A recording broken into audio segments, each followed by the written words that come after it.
Yo, yo, yo, yo, yo.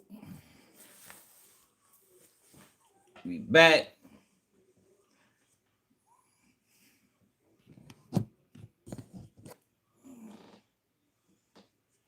We back. Hit that like button. I think we supposed to went live at 6. Did I set this for 6? I don't even know what time I set this for. Whatever time it is. I don't know if it was 5 or 6, but we back though, man. Hit that like button, man. Might gotta take a break, yo. Let the algorithm reset. You know, they been playing little wild games with our numbers leaking. But yeah, we got a lot to talk about though.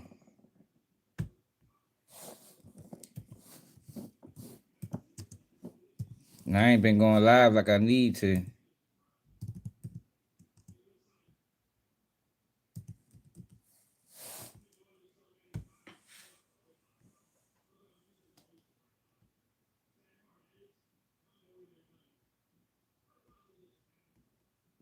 I ain't been going live like I need to. It's slacking for real. But yo, remember a couple days ago? Might have been yesterday. Or the day before we was talking about Jake Paul.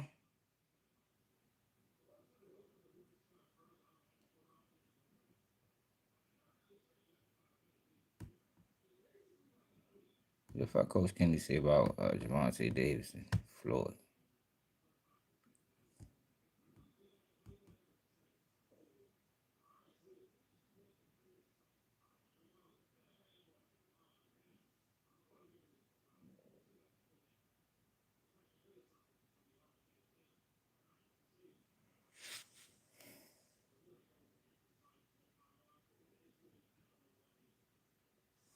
I hit that like button.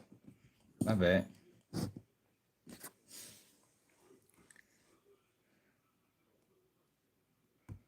Remember the other day I was telling y'all about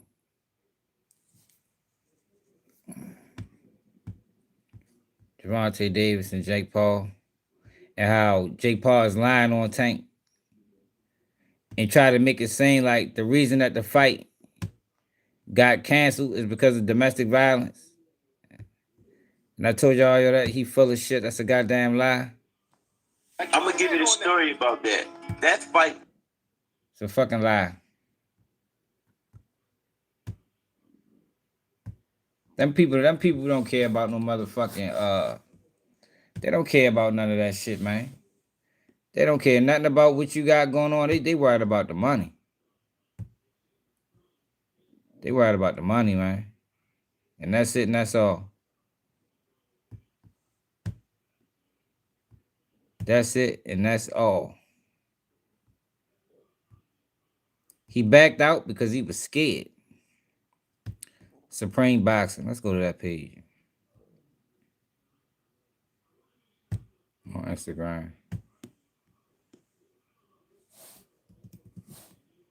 Hit that like button, y'all. 6 people, y'all. Let's get the like. Share the live, y'all. Y'all know we all we got right now. You two they playing numbers games with us. Supreme Boxing.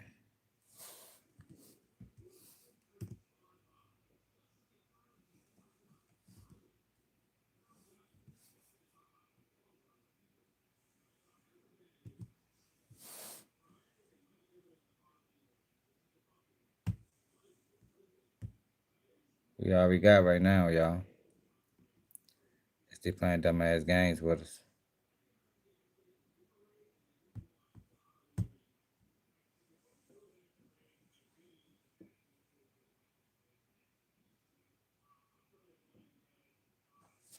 Look, I think this is a play the whole time. Look at this. Look at what Coach Kenny said. Javante Davis coach Kenny Ellis claimed that Jake Paul isn't telling the truth about why the fight was canceled. Netflix did not pull the fight, so don't blame Javante Davis' accusations. Jake Paul has a far worse track record. He backed out. He said he was scared out of his own mouth. 2 weeks from the fight, Jake's contract weight is 195.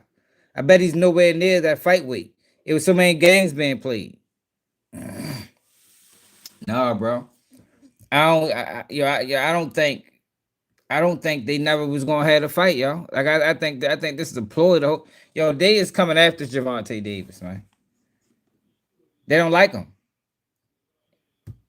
They don't like him. He don't fuck with the system.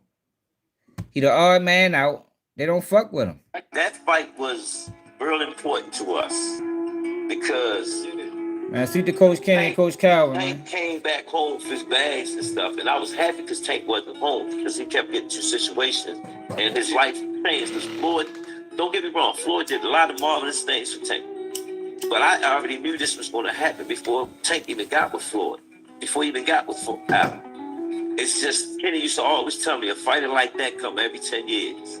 Yeah. And Tank he wasn't looking at all that, but in my head, looking at how I was grooming him, I got videos that a guy named Omar made. He heard me. He said, yo, we're going to sign with Al.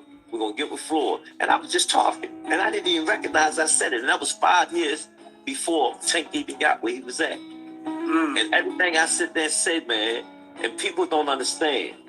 What comes out of here and comes in existence, that's from your Lord. You already had what you had because he already gave it to you. It's just how you go about getting it. Yeah, very So the true. story with Pedraza, Tank and Floyd went through some situations. It's coming out slowly but surely. Yeah. And I told Tank, I said, yo, we fucked up. I keep it real with him. I said, the main thing you can do right now is keep winning. You know what I'm saying? And I knew Floyd was going to get his back. I knew it. When Tank missed weight with that belt, with the Pedraza fight, that was his get back. He was happy with that. The night Tank won that, he was like this. He looking. Floyd didn't bother him. Tank came back to me again. Came back to Pops. Tank was all fat and everything. And I stood there and took him to my man Ray Fun's dad. That's another kid. I got kids, man, that actually helped me through my traumas. They pulled me through my stuff that I was going through, that they stuck with me. They said, Coach, I got you. You know what I'm saying? And Tank came back with his bag. And he told me the story, and I said, yo, we got one thing we can do. We're going to keep winning because he's going to get us back. And, man, me and Kenny, man, we put a camp down. It was our first camp. We're going into an undefeated fighter, Olympian, and a world title. He was a world title. But the trick is, we know Pedraza, but Pedraza didn't know Tank. The amateur world knew Tank. All the Yo, but see, that's what I'm trying to say, Illuminati. Yo, Tank already had those issues. You understand? Like, if the issue is domestic violence, he should have never even tried to fight Tank. He already had those issues. Yo, there's no way that's the truth. There's no way. It doesn't make sense. And it's a civil suit. It ain't even a criminal suit. Yo, Tank that had criminal suits, and I'm not saying it's okay with anything he did. You understand what I'm saying? You feel me? I ain't saying it's all right to beat on women. I ain't saying none of that. But what I am saying is that was not the reason for the cancellation of that fight, yo. It's not the reason. He lying. I don't think it was ever going to be a fight. I think this was just a character assassination attempt. I think that's what the fuck they did. Especially when I found out who Jake Paul is and his affiliation. Then you got Floyd and his affiliation. Like, yo, I think it was a play the whole time, yo. I think the ultimate goal was to pull this move. However they was going to pull it. You know what I mean? However they was going to, they could have compromised girl. You never know, yo. You got to realize when it comes out of big money, yo, shit get tricky. You understand? When you talking big money, yo, things get tricky, yo. And you don't know what the fuck really be going on behind closed doors. Yeah, he was scared to fight him because Tank wasn't going to fall. And I also think that he wanted Tank to lose. And Tank wasn't going to take that fight. Yo, we don't do that in Baltimore, bro. Maybe Mike Tyson to do it. You feel me? Yo, but we average Baltimore nigga, though you not ready to just pay me to lose, No, hell no. We're going to fight and then let the best man win.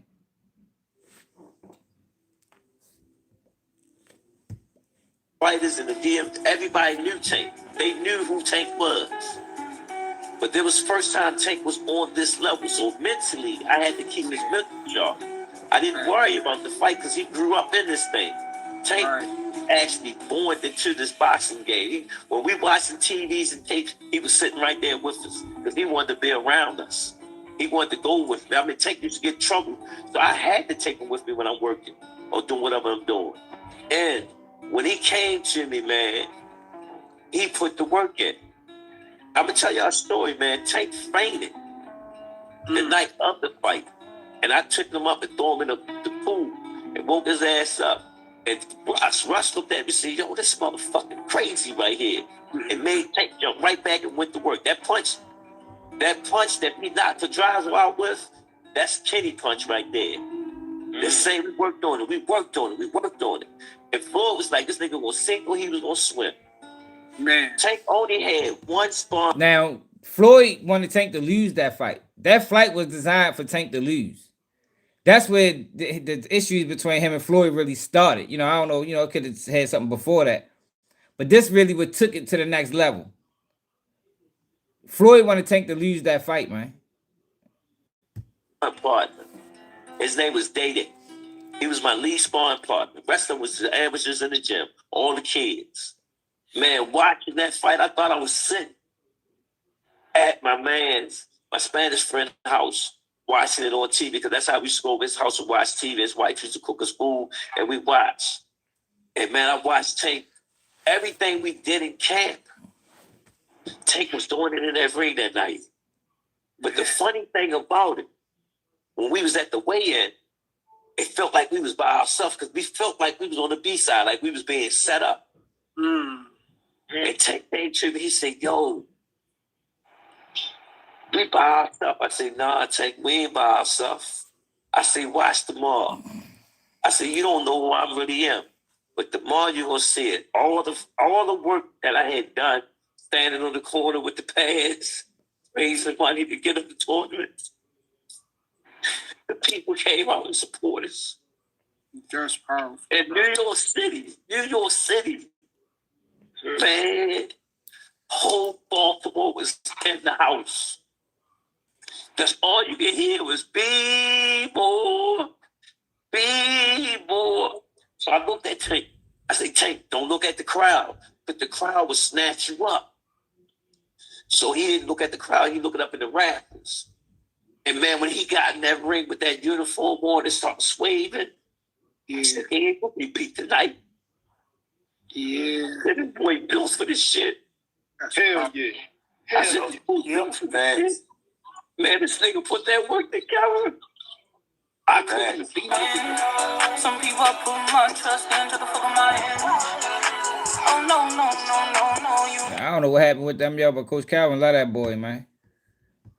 I want to see something else on the Reds. Said Tank Public Enemy number one. I'm gonna give you the story about that. That fight was real important. Yo, share it live, yo. YouTube is killing us right now, man. I don't know what the fuck. Well, I know what it is, but goddamn, YouTube. They must ain't sending out no. Did anybody get notifications? Working across teams is tough, They must but have sent out no Asana helps notifications. you handle it. Asana AI can spot roadblocks and assign work to keep everything on track. That's how... They playing They playing a dumbass game right now. Watching around the world. Ladies. Coach Squeeze, a.k.a. the Smoothie King, right back at y'all about my chest. And I love helping fake Paul. What's your thoughts on that? What happened? And give her insight on the sport that she adore. You know, she can rub elbows. She can give you a plethora of names. I'm sure she got a catalog of pictures of the stars. She done rubbed elbows with the Giants. She ain't playing with it. Coach Squeeze is crazy. The night, I'm just telling it like it is. I know, Coach. Is Javante Tank Davis enemy of the state? Shakur, Ray Ford, Keyshawn love helping fake Paul. Yo, I know Thoughts that's on that? I told y'all, yo, Tank bucked the system, yo. Tank bucked the system. You see that picture that he all took with Turkey Alex Sheik? Boxers take pictures with Turkey Alex Sheik. According to I don't sportscasting.com, know how to spell that motherfucking name.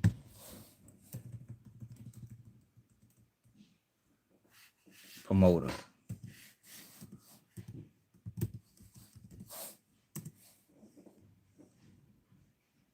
Turkey.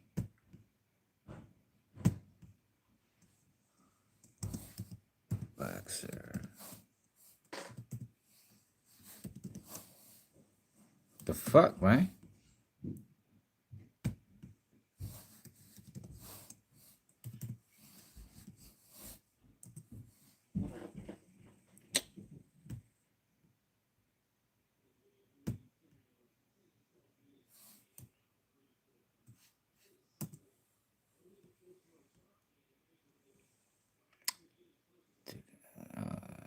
I can't find it. It's a picture with him standing with all these boxers. Tank, the only one ain't there. The biggest boxer in the world ain't there. What's up, Siobhan? The biggest boxer in the world ain't there. Yo, they don't like him, yo, because he don't fuck with them niggas. Yo, they been trying to ruin Tank for the longest time, man. Ruin his image, his legacy. what you thought, Coach. Siobhan, what's up, baby? Everybody got a right to their own opinion. That's all I can say. Mm-hmm. Well, we talking about what I think we talking about. I think it's full of shit. I don't like So you Come on with it. Come on with it, Miss Lloyd, because Coach Kenny can't give us nothing. Yeah, He's I know running he for ain't gonna say president. that. There's He cameras. being I know. political. Nowadays in 2025, there is cameras everywhere. If something would have happened, somebody would have pulled out that damn cell phone. Not once, but twice. That's why.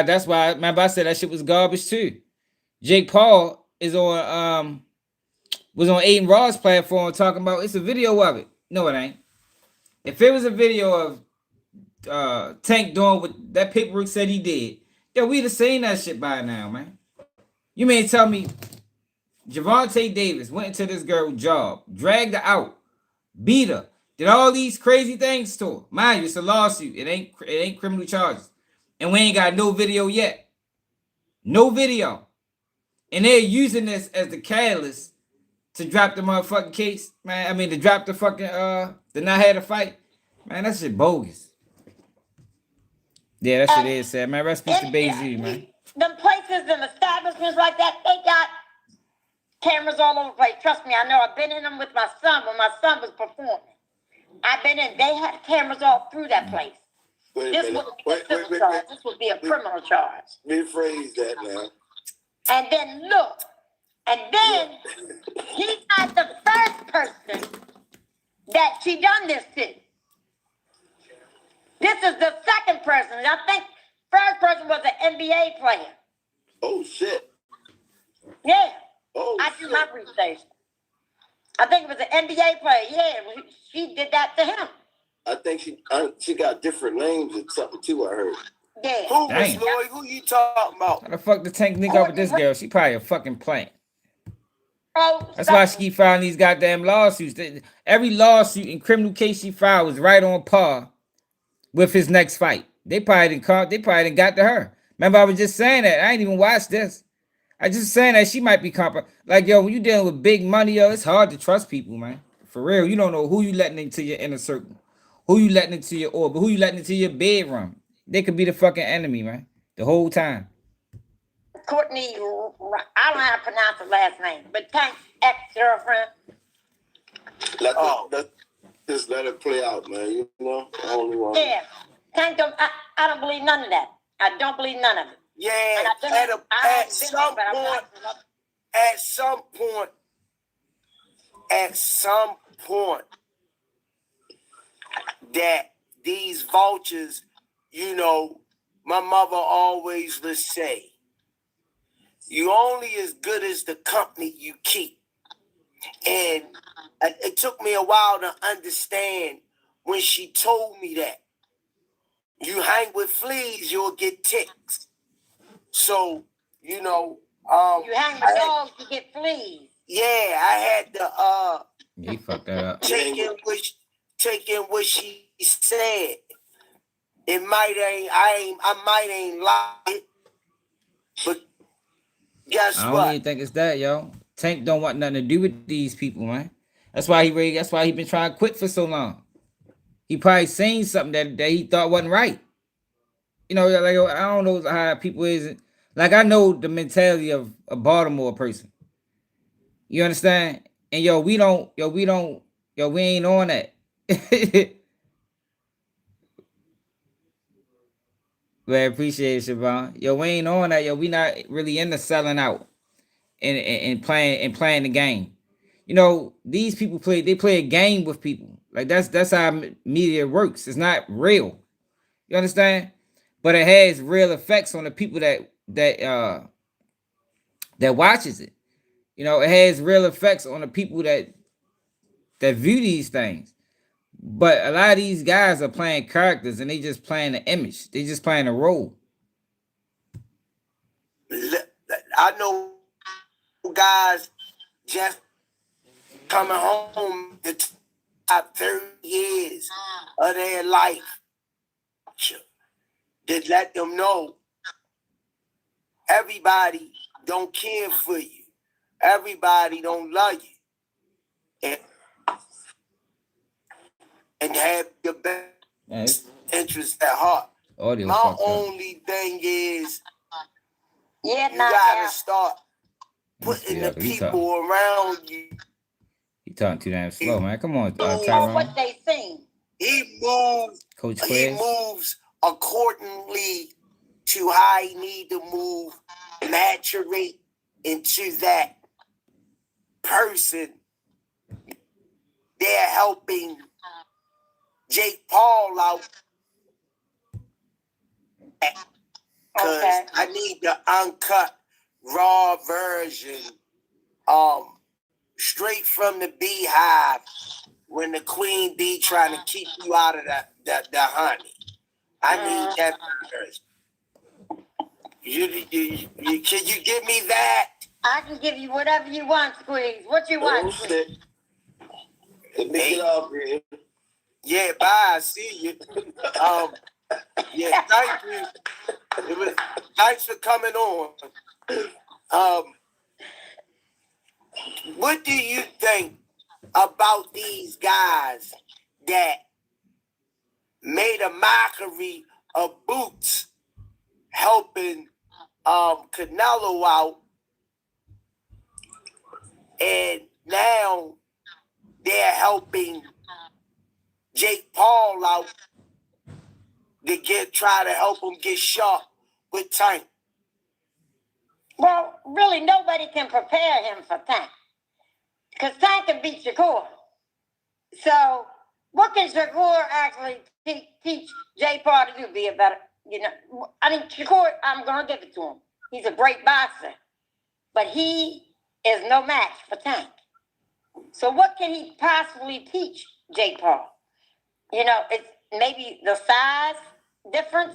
I mean, maybe, Oh, shit. I'm wondering that myself. But if I was Shakur and if I was Rayford and I was in the other guy that's in there with him too, I'd have took that money too to go in there and try to prepare him.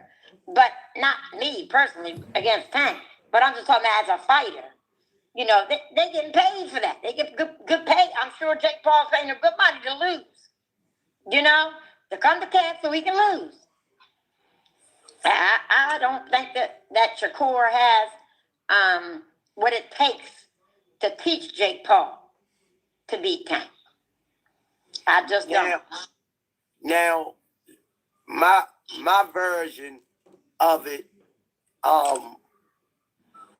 Miss Louie, being a fighter yourself, and we know for a fact styles makes fights, but you can't change a tiger stripes overnight.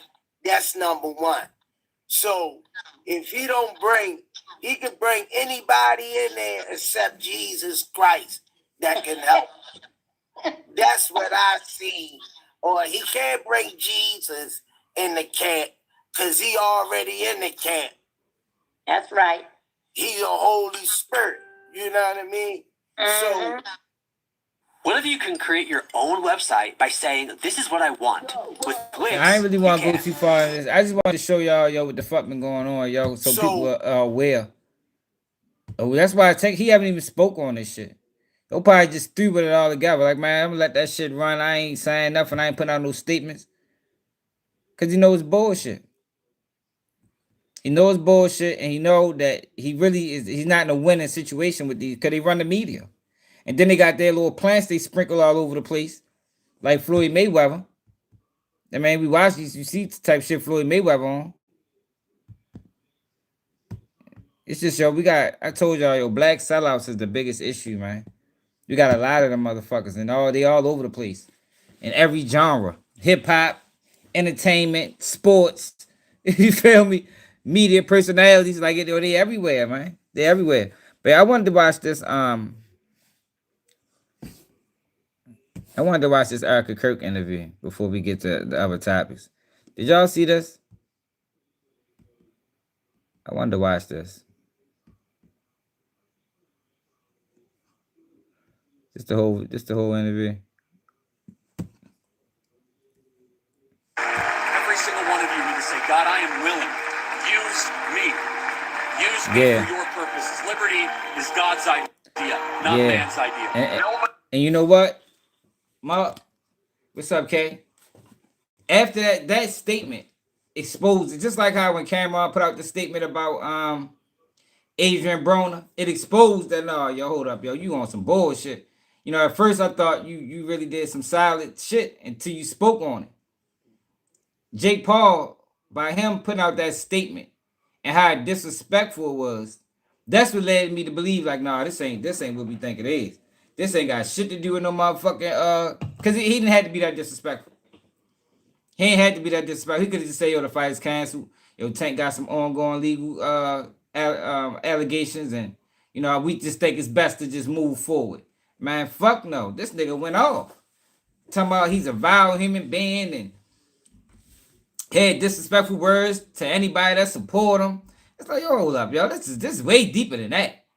That's why I don't think it was ever going to be a fight. I think this was the play the whole time. I think the girl might be in on it, to be honest. I think the girl might be in on it. And then he goes on to Aiden Ross, put out, oh shit, this is a video.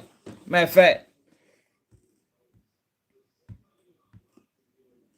before we get to Charliekirk, Jaden, what the fuck the boy name is? Aiden Ross, Jake Paul.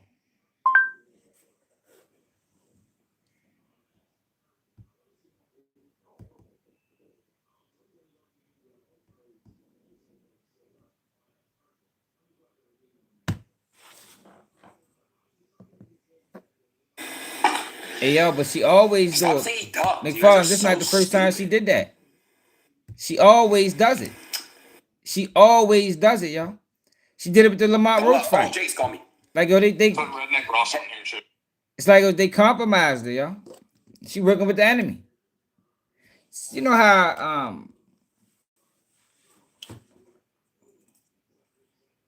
how you had some of these people talk about handlers. Candace Owens just did a video talking about she had handlers and she ain't know it. Like, yo, when you dealing with big money, these people are trying to put it's an FBI tactic, you know, COINTELPRO type shit. They put people in your inner circle, yo, that you can't necessarily trust. You feel me? And I think she is one of them. Somehow she came around. Maybe there was some issues going on, and you know they compromised her. Now every time he got a major fight, lawsuit, wild allegations. He hit me. He did this. Yo, she done did this to Tank at least twice, maybe 3 times. Same girl, right on cue. Hey, Jay. What up, bro? I'm streaming. How we feeling? You want to say hi? Look, Yeah, what look at the title. Aiden Ross calls Jake Paul and exposed Tank Davis. I'm kind of in a sad mood. Why are you upset? Well, I know why, but like, how do you feel? Yeah, bro. I mean, like, people don't realize how much effort is put into these training camps, and like, people literally don't see their kids for months at a time, and this guy is like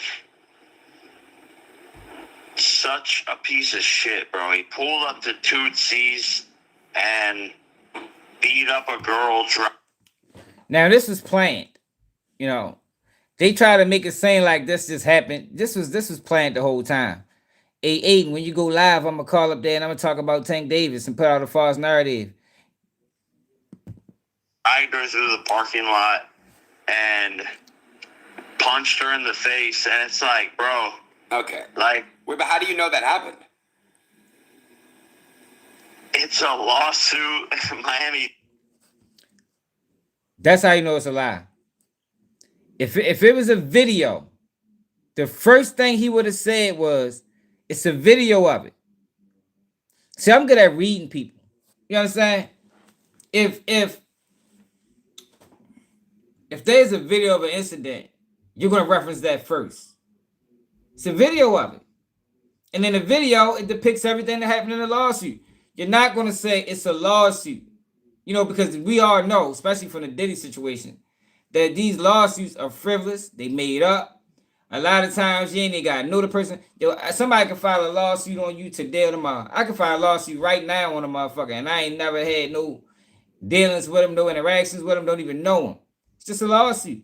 And plaster that bitch all over social media like that shit the facts.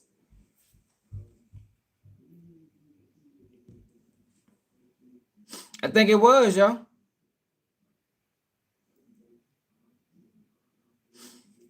Yo, I think they preyed on. I think Tank thought it was real, you know, in the beginning. Yeah, I think it broke down. I think it broke down because Tank wasn't trying to take a fall. You know, if they was gonna have it, he would have had to take a fall. You know, that probably was the caveat. We don't really want to have a fight. We really just want to destroy your image. But if you take a fall, you know, we'll make the fight happen. Yeah, but Tank wasn't going in that bitch taking no falls, man. I'm mad Mike Tyson did it. I don't look at Mike Tyson the same after that. Like, Mike Tyson will never get respect on Keep It G News based off the fact that he let an inexperienced, based off his history, his resume, or who he was and who he portrayed himself to be for all these years. For him to get 50-something years old and let an inexperienced white boy beat him for money, man, he can never get my respect in life. And he probably don't need my respect. I'm just saying, that's just how I'm always view him as a clown. Date is coming. There's video, like everything, bro. He did this shit in public. Like, you have to understand, this guy was sober, driving to. Look, he creating the whole narrative. How you know he was sober? What the fuck, was you there? You know what I mean? Like, this is how you know it's a lie. He's adding extra details. How the fuck do you know he was sober? This is a lawsuit, yo, which means he didn't get arrested. So it ain't like he took a sobriety test and he got arrested and they checked his blood alcohol count. You feel me? How the fuck do you know he was sober, bro? Did you talk to him afterwards? And where's the video? You mean to tell me he went into this girl's job, dragged out, and nobody pulled the camera out? You talking about Javante Davis? One of the biggest boxers in the world? And ain't no video footage? Man, get the fuck out of here, man. This shit's a lie. Tootsies, and it's just like, I'm gonna beat this girl up. Like, he wasn't even drunk. The on video, and he ruins his own life, his own sport. He probably reading the script. He sets a bad example for people. Like, I don't know. I'm just pissed off for it all. But I'm at our ranch right now. We're like.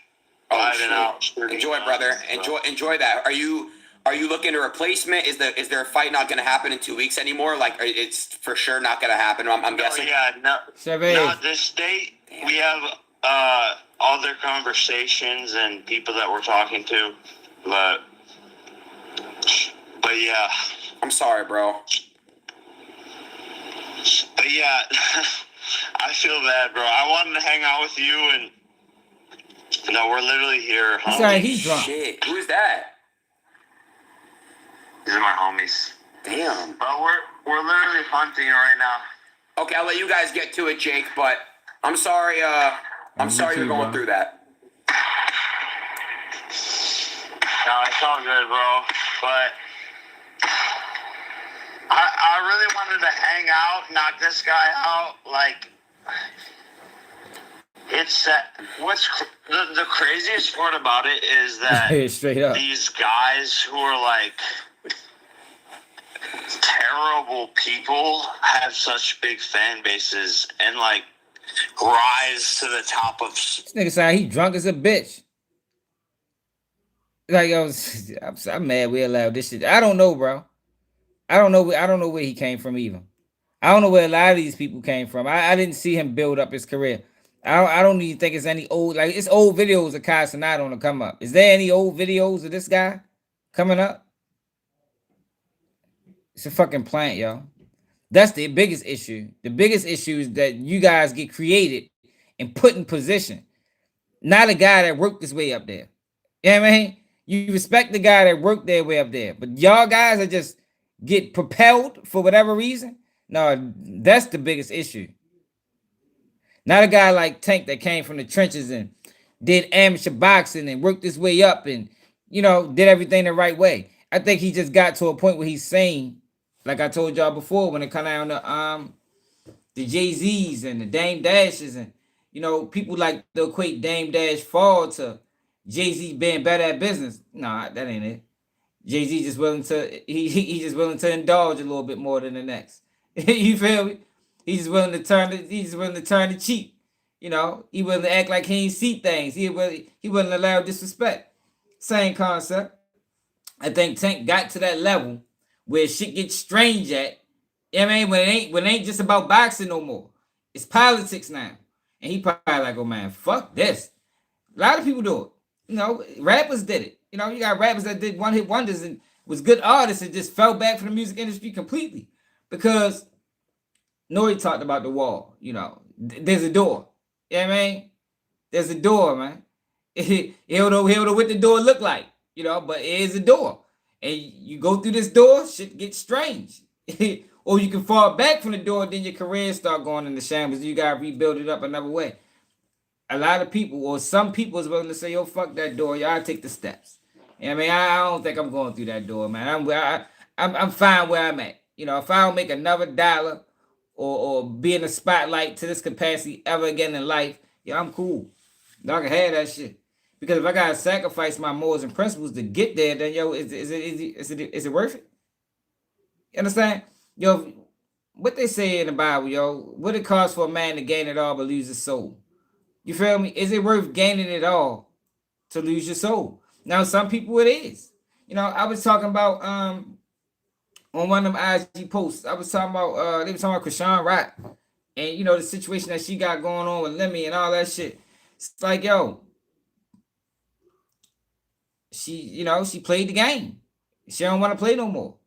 And now you see how they treating her. You ain't getting paid. They just released some messages between him and her talking about she ain't getting paid and well, it is what it is. But look at how she's living. You understand? She got all this money. But look at her, man. The girl's in fucking shambles, man. They got her chasing around Blueface. I don't even think that she even really cared for Blueface. I think that's just a play. Her baby is ill because they used the baby to facilitate the play. Like the baby was part of the play, man. You understand what I'm saying? The baby was part of the play. Her drinking and smoking and doing all that shit while she was pregnant was part of her image. You know, it was what's the word I'm looking for? It was recommended. You feel me? It was recommended. She didn't just do that on her own. It had support behind it. It was backed. And look at the consequences of it, man. It's like what Ray J said, yo, they pay you to go up. But while you going up, while your money is counting and you getting rich, your integrity, you losing your morals, you losing your principles, you losing friends, you losing family. And some people willing to do that, and some people ain't. You feel me? And I just think Tank is one of the people that ain't willing to do it. Sport and culture, and they're just pieces of shit. That's what I hate the most, bro. But yeah. Well, look, brother. I hope to see you soon, Right. and we don't even have to stream. And that's why I always say, and I don't want to, discredit another city, but it's a history of this happening to Baltimore people, yo. It's a history of it, and it's a reason. It's a reason why people come out of Baltimore and they get treated bad by this industry, or they just say fuck the industry and buck it all together. You got Justin Lars, happened to Carmelo, happened to Monique, it happened to Javante Davis. Like, it's a long history of this for this not to be true. It's a long history of people from Baltimore getting treated bad by the media. They even try to say they from somewhere else. I didn't watch the New York Knicks say Carmelo was from New York. I didn't watch Javante Davis post-fight interview, and they say he was what the fuck they say he was from Atlanta or Brooklyn or New York or something. He's they say something crazy. I'm like, what? Damn, Tank, why the fuck you let him say that? Y'all remember that fight for everybody in Baltimore that watched it? Cause we always like, damn, they keep trying to take our people from us.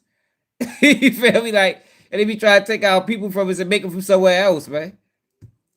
You've been working really hard at this, but enjoy yourself on the property. I know you just got it, and have fun, and just, I'm sorry. It's a good moment's coming for you soon. Yeah, I think you're right. I love you, Jake. Right. Stay strong, bro. All right, love you, bro. All right, peace. Who should Jake Paul fight next, chat? Wait, you think Jake would fight on brand risk? What did Jake say? Yo, Gervonta Davis is an actual human piece of garbage. Working with him is an absolute nightmare. The unprofessionalism, the bizarre request, the showing up hours late to shoots, to the numerous arrests. This is what showed his hand. Right here. Okay, are we clear? Can y'all see this clearly? This is what showed me that, yo, I don't know, this is way bigger than what the fuck he's saying. Way bigger. Yo, cause you didn't have to say all of this, bro. You ain't have to come after the man integrity, morals, and principles. You ain't have to come after his work ethic. You ain't have to do none of that. You could have just said, yo, the fight is canceled. This is not typical. You don't typically do this when a fight gets canceled. You don't. A lot of times, this shit like this be outside of the agreement. This would be a breach of contract. But I guess the contract already breached, but still, you don't typically see this. Related accusation lawsuits. What did he do? If you support this man, you support the most vile sin a man can commit. I don't want to give this woman abuser a platform. It's not beneficial to be from Baltimore, bro. Baltimoreans have a history. They have a history. We got a history, yo. So they try to. It's not beneficial. Let's say he from somewhere else. Let's say he from fucking another city, New York. To grow his fans, to grow his bank account. My company champions women. I'm so sorry to everyone involved, mostly to undercard fighters, to my team at MVP and my team who worked so hard prepping this fight, sacrificing time with loved ones and kids just for this fool to lose his unintelligent mind again. It's scary that devilish men like this can rise to top culture in sports, including positions of power. All you people move forward, look beyond this fake streetwear pieces, swag, and search for something deeper. Damn, chat. What are your thoughts, bro? That just sound like racism. What are your thoughts, bro? That's racism, man. His fake streetwear, yo. Tank ain't fake street. Tank really from the streets. Tank got dead friends, man. Tank, nothing fake about Javante Davis. Nothing's fake about him, man. What do you guys actually think? What do you guys actually think? Jake is. Are you? Jake didn't back out. Dude, I'm not gonna lie, bro. This is. Be honest, were you guys looking forward to this fight or not? I'm not glazing hard. I'm telling what I know. Drive-by jokes. I'm talking about what I know. Not glazing hard. I'm telling you what I know to be factual. You understand what I'm saying? What I know to be factual. is that when Tank was the world champion, Tank was still outside on the block with the guys, man. I know that to be factual. You know what I mean? Tank used to park his motherfucker, what was that, a Lamborghini or Corvette on a block and get out and hang with the guys, man. While he was world champion. I know that to be factual. The fuck is you talking about, fuck boy?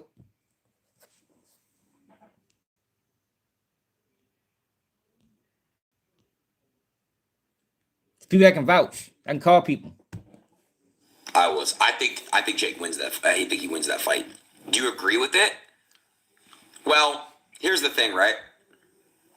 I don't agree with anyone abusing a woman, but I don't know what he got dropped. I don't know why he got dropped out of. Kidnapping in a civil lawsuit by an ex-girlfriend. Oh, he kidnapped his ex-girlfriend.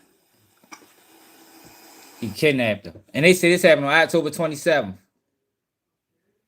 So, right off the heels of him having a criminal case that gets dropped for a different date. You know, this the criminal case wasn't from October 27th.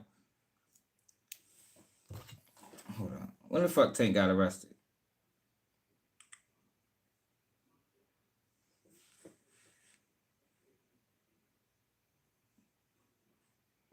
Gervonta Davis arrested for assault.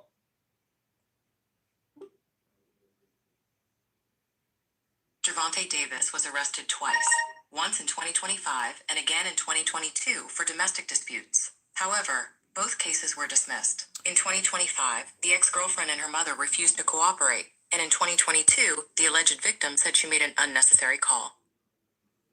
Come on now. So, in July of 2025, he get arrested. In August, it gets dropped. In November, the same woman who the charges got dropped for files a lawsuit for a different situation. Come on, man. A different situation that happened 2 months later. She just filed a criminal case that got dropped. Now she files a lawsuit. And in the details of this lawsuit, it sounds way worse than the details of the fucking arrest. Come on, man. Yo, see, yo, I maybe for people that, yo, we don't believe our victims over here, man. Like, these motherfuckers be lying. Like, this is not one of them pages where we just see allegations and believe it just because the person said it. Nope, not over here. Not Keep G News. We ain't never did that. You know, we believe what makes sense. You know what I mean? I don't give a fuck who said it. I don't give a fuck if it's man, woman, whatever. We believe what makes sense, yo. That shit don't make sense. Jake Paul reasoning for dropping a fight don't make sense. Don't make sense. You mean to tell me he ain't never fought nobody that had domestic cases? Did Mike Tyson go to jail for rape?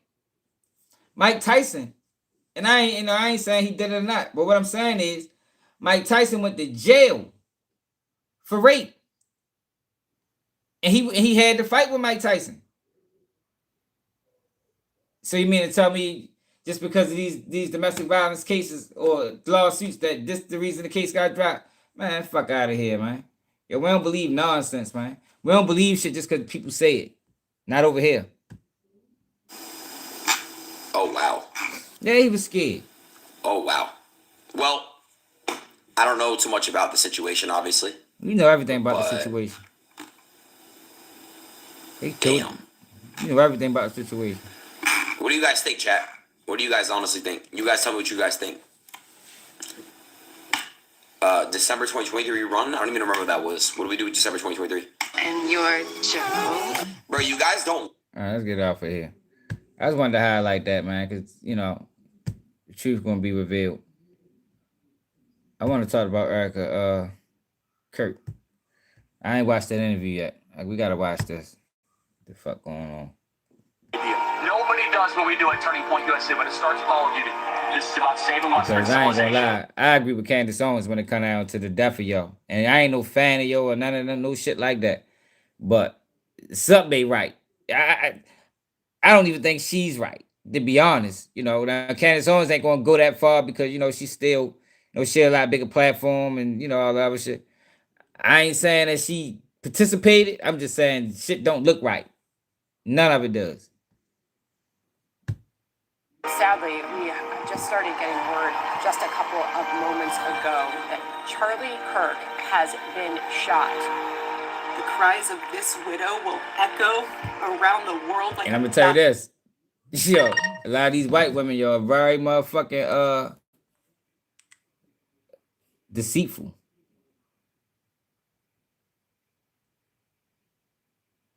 You know what I mean? Very deceitful. Can't trust them motherfuckers at all. The next speaker is a very, very special speaker. She is my hero and the love of my life. Join me And in she's an actor welcoming too. Erica Kirk. It's in the bio.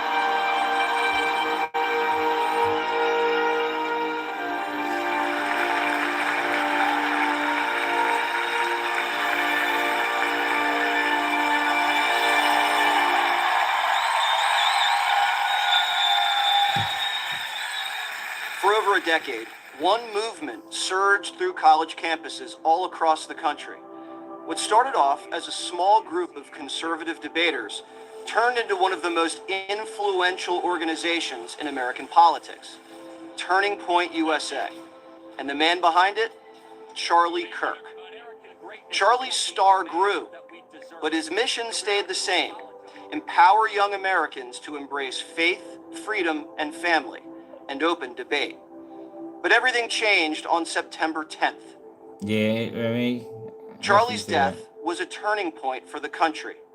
We all remember where we were when we found out Charlie died. Yo, come on now, yo. Why I hate with it? Like, yo, the fuck he wasn't, yo. Like, yo, it might have been a turning point for the, the people that supported him, yo. But for the country, I don't know about that, hey, what the fuck it was? That's glazing, yo.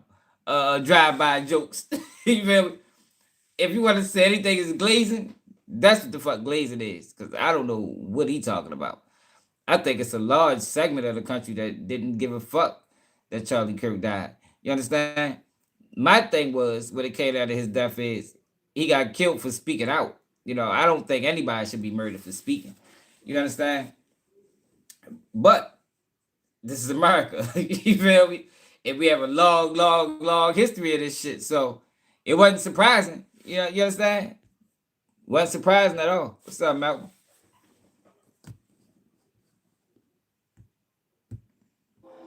And we remember how we felt: sickened, and then resolute. Hey, yo, Mark, that's a good point. He don't look like he athletic enough to. And you know what's crazy too? Like, they showed a video. They showed what's up, 20 yard. They showed a video of him scaling down this building. But why we didn't see no video of him getting up there? Like, if you got a video of him going down, you should have a video of him getting up. We should be able to see the whole video. So it's just a lot of inconsistencies and, a lot of strange occurrences going on. But I've been wanting to see what his wife had. I've been wanting to see this interview. They've been releasing snippets of it. I ain't watched none of the snippets because I wanted to see the whole joint. But the way he is talking about this man is crazy. Like, that's a hell of a building too. Man, wonder who paid for that. Like, a lot of money went into that building. Charlie's gone, but his mission is far from over. Today, the new chapter begins, and his widow Erica is taking the reins. Fox was lucky enough to get unprecedented access behind the scenes with Erica and the whole Turning Point team. They're picking up the torch and carrying a movement that Charlie created. And from here, it's only getting bigger. But to understand how we got here, we have to go back to how it all started. And that's where we begin. My exclusive sit-down interview with Erica Kirk.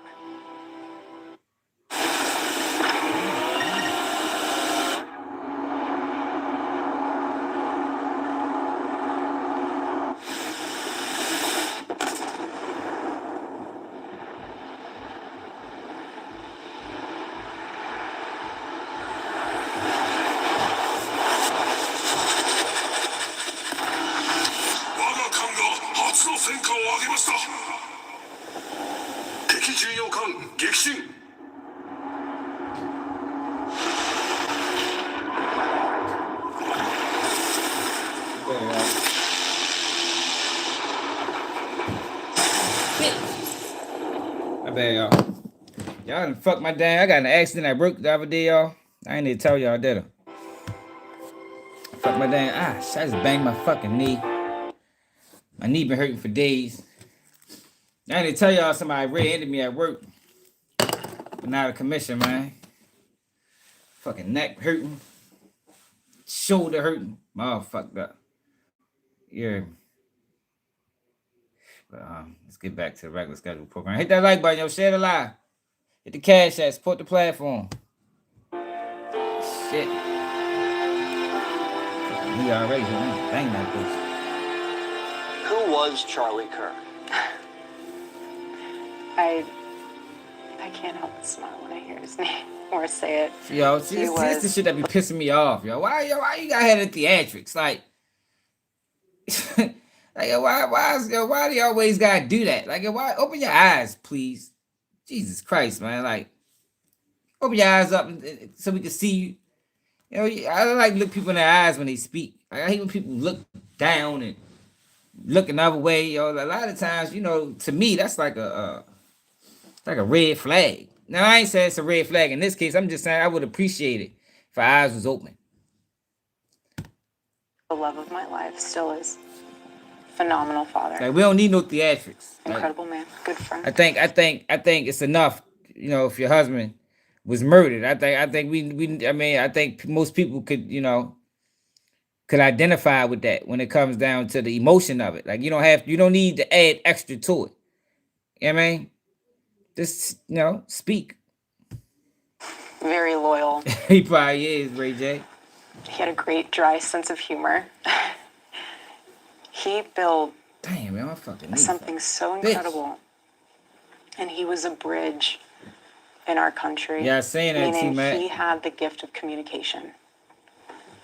He could talk to the younger generations. He could talk to a donor group. He could talk to the President of the United States. Charlie and Erica first met through their mutual friend, the now COO of Turning Point, Tyler Boyer. Erica, a college athlete and former Miss Arizona, had graduated from Arizona State University. She was living in New York City. And Tyler had what he thought was the perfect job for her. He said, we have this youth organization, you know, we'd love to get you involved. I briefly met Charlie for maybe 2 minutes. Quick handshake, hi, nice to meet you. Mind you, I did not know after that brief meeting that Tyler and Charlie had sat down, and Tyler was like, this is the girl that I need to hire for something with regard to the faith component of the outreach that they were trying to start. And he was like, so next time you're in New York, you really should sit down with her. And then that kind of sparked into. I ain't trying to hear your life story. I want to hear what happened after he got shot. Plenty of things going on in New York City. Assertive, not play games, not say, yeah, let's just be friends and see how it goes. Let's just talk it out. No, he was so direct. He was so clear. I want to date you with the intention of marrying you. He didn't want to waste his time. He didn't want to waste mine. When did you know you were in love? He knew immediately.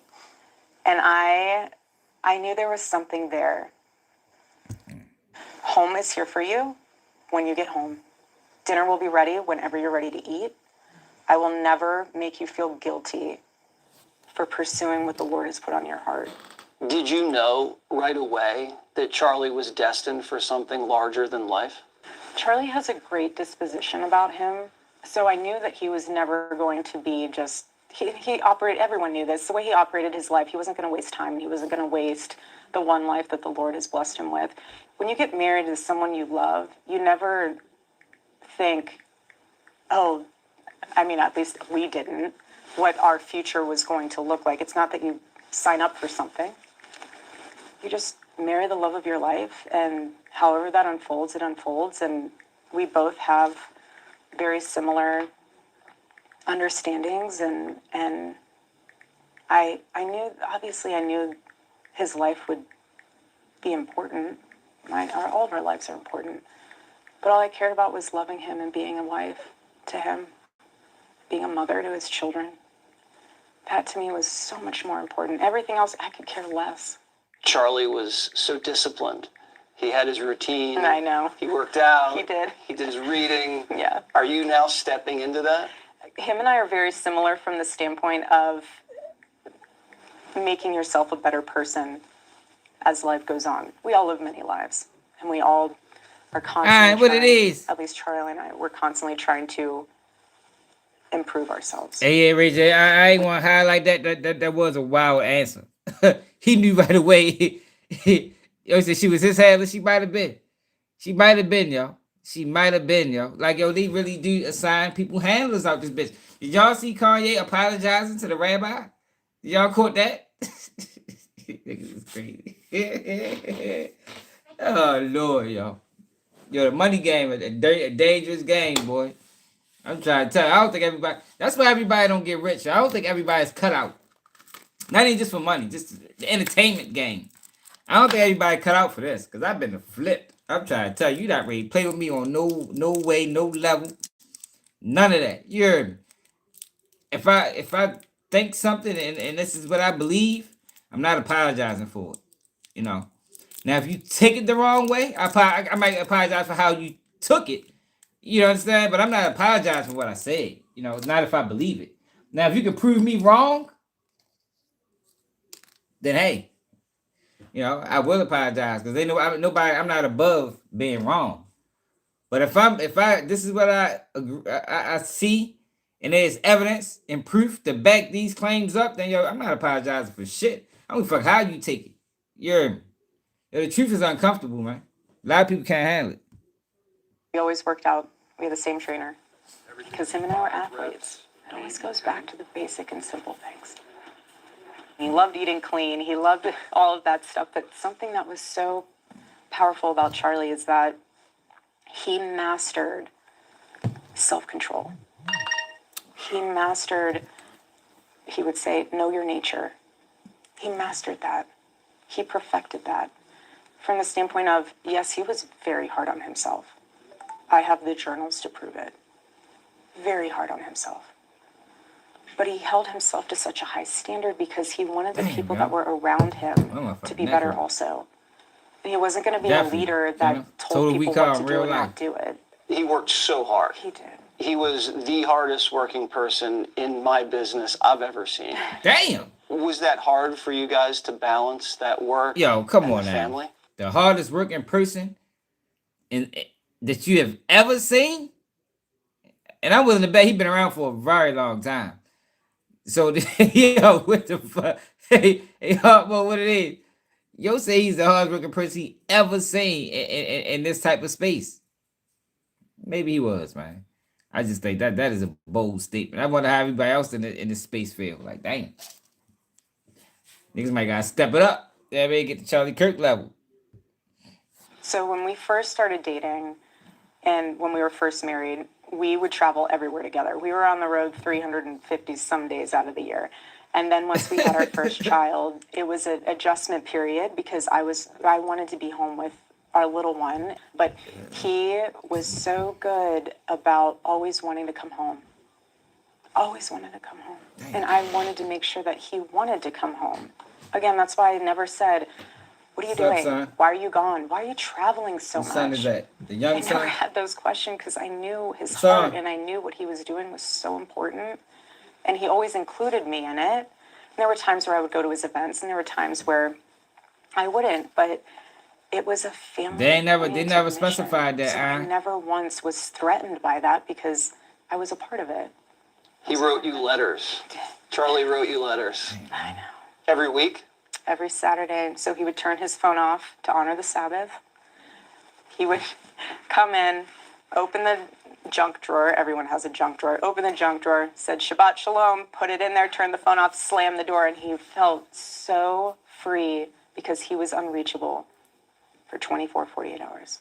Did you see Charlie change in the 7 years that you knew him? How did he change?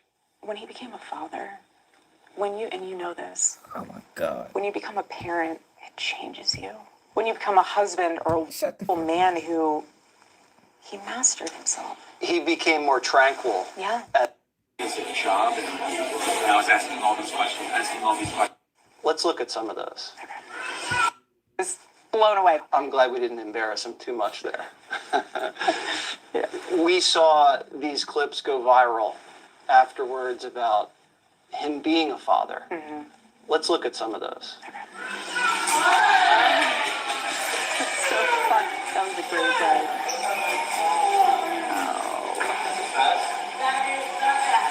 So we're here at Bill's Burgers in New York City. Right near this. Yeah, they is. They is trying too hard. I met Mom, and it started as a job. And I was asking all these questions.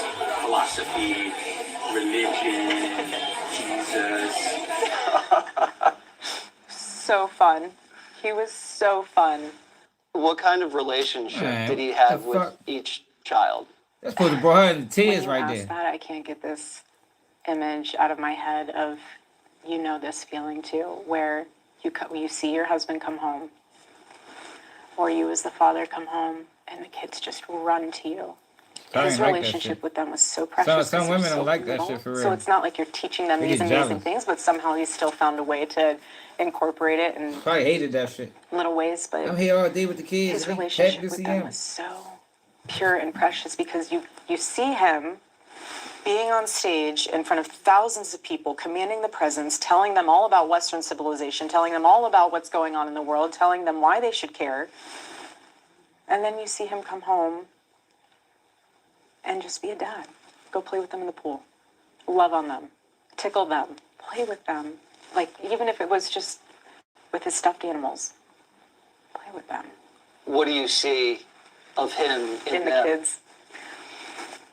It's funny because my son loves to throw balls and baseball bat, footballs.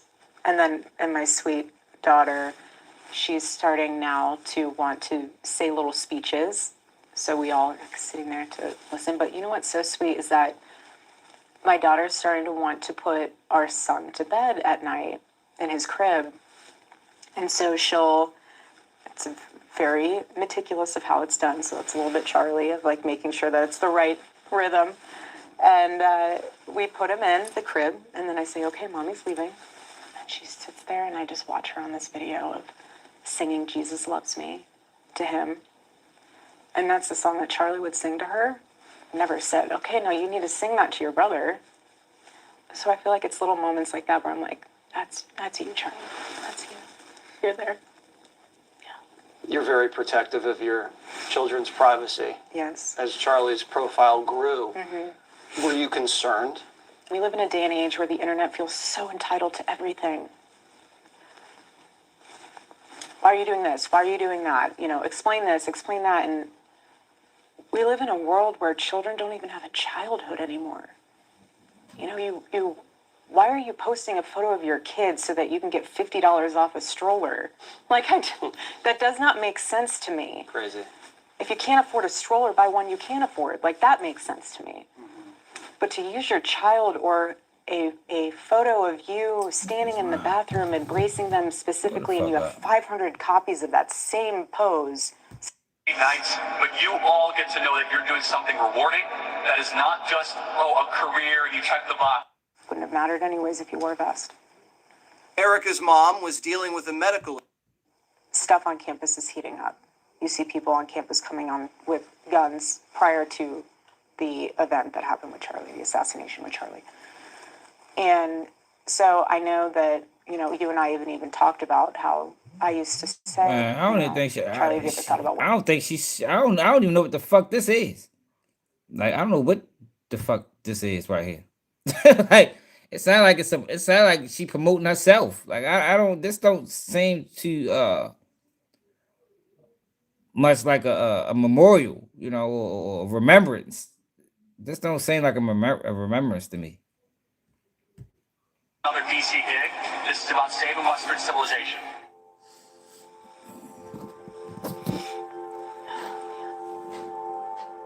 Why you worried about makeup? It's the longest video I've watched of him. Just give me a second. A lot of diamonds on that motherfucker. What the fuck that shit say? MAGA? That's what that say, MAGA? Did them rings say MAGA? It look like. And I see an M and an A on that motherfucker in the G. Charlie was on a mission to save Western civilization. Did you? Yo, what the fuck? Yo, that nigga said, hey, yo, fuck out of here. Hey, yo, that nigga said, yo, Charliekirk was on a mission to save the world. You know, the whole Western Hemisphere. God damn. Like, yo, how the fuck was he gonna do that? Not with the rhetoric he's pushing on black people. You know what I mean? Like, I don't know who the fuck he was saving with that shit. But, yo, this is crazy, yo. You said the whole Western civilization.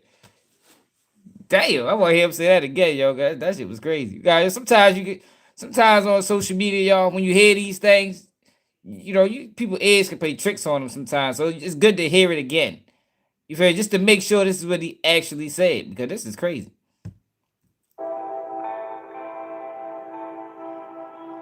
Charlie was on a mission to save Western civilization. Yeah. That's Did what he you said. know that's what you signed up for? Well, no, I didn't sign up for anything. I just married the love of my life. Just so happens that that's what he was doing.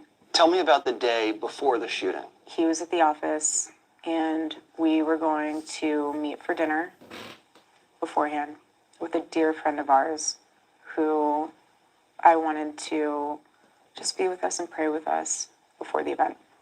It's no hidden secret that stuff on campus is heating up.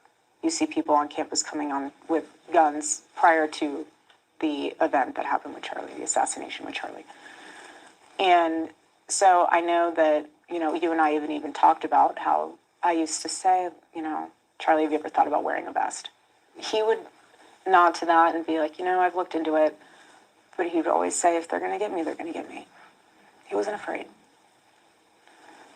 Wouldn't have mattered anyways if you wore a vest. Erica's mom was dealing with a medical issue, so she stayed in Phoenix to care for her. She planned to join Charlie at the next scheduled Turning Point event at college. So she wasn't even there, huh?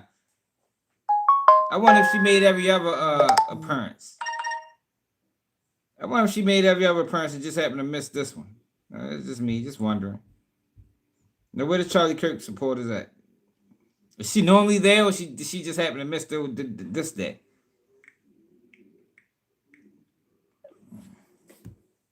Colorado State just a few days later. He was like, home needs you. Home needs you. Be home. Come with me on Thursday to the next event we have.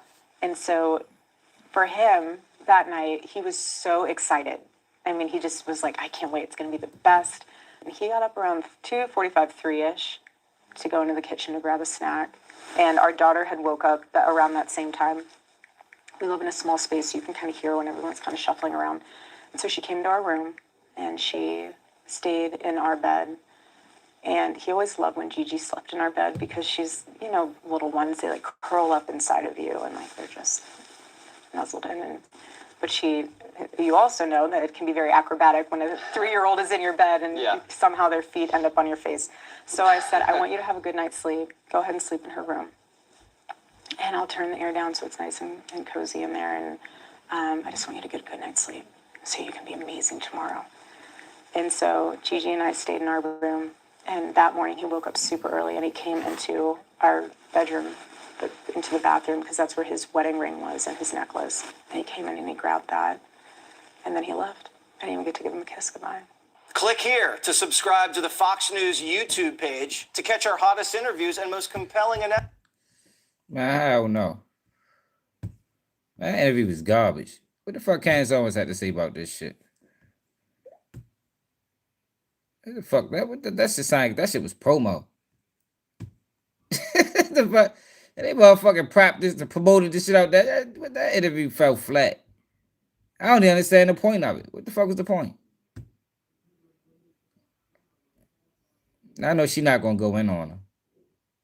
Is delivering to us what the biblical teaching is on these matters. But I could not feel that way. And so I was questioning myself, listening, I was like, what is wrong with me? Like, actually, what is wrong with me? Why am I not able to get to forgiveness? Why am I not able why am I rather questioning and asking why, and why doing this to somebody so young? I mean, even my dad, by the way, was so impacted. He met Charlie a couple of times, but he was so impacted by Charlie's assassination that it made him go, I want to be, I remember my dad said this, like, I want to be a better grandfather and a better father, because I look at myself and I'm older and I haven't lived a life anywhere near as admirable as Charlie has lived his life. My dad literally said this to me on the phone. And it makes me feel like, why him? Why did this happen to Charliekirk? And I don't know. That's kind of what I was thinking. I was going, wow, what is wrong with me that I have felt all of those things, that she has had the wisdom to just not go through that. You know what I mean? Or not, I guess I shouldn't say not go through that, but not fixate on that. I couldn't today, after everything that's happened, to be like, I forgive Tyler Robbins. I can't do it. I just can't do it.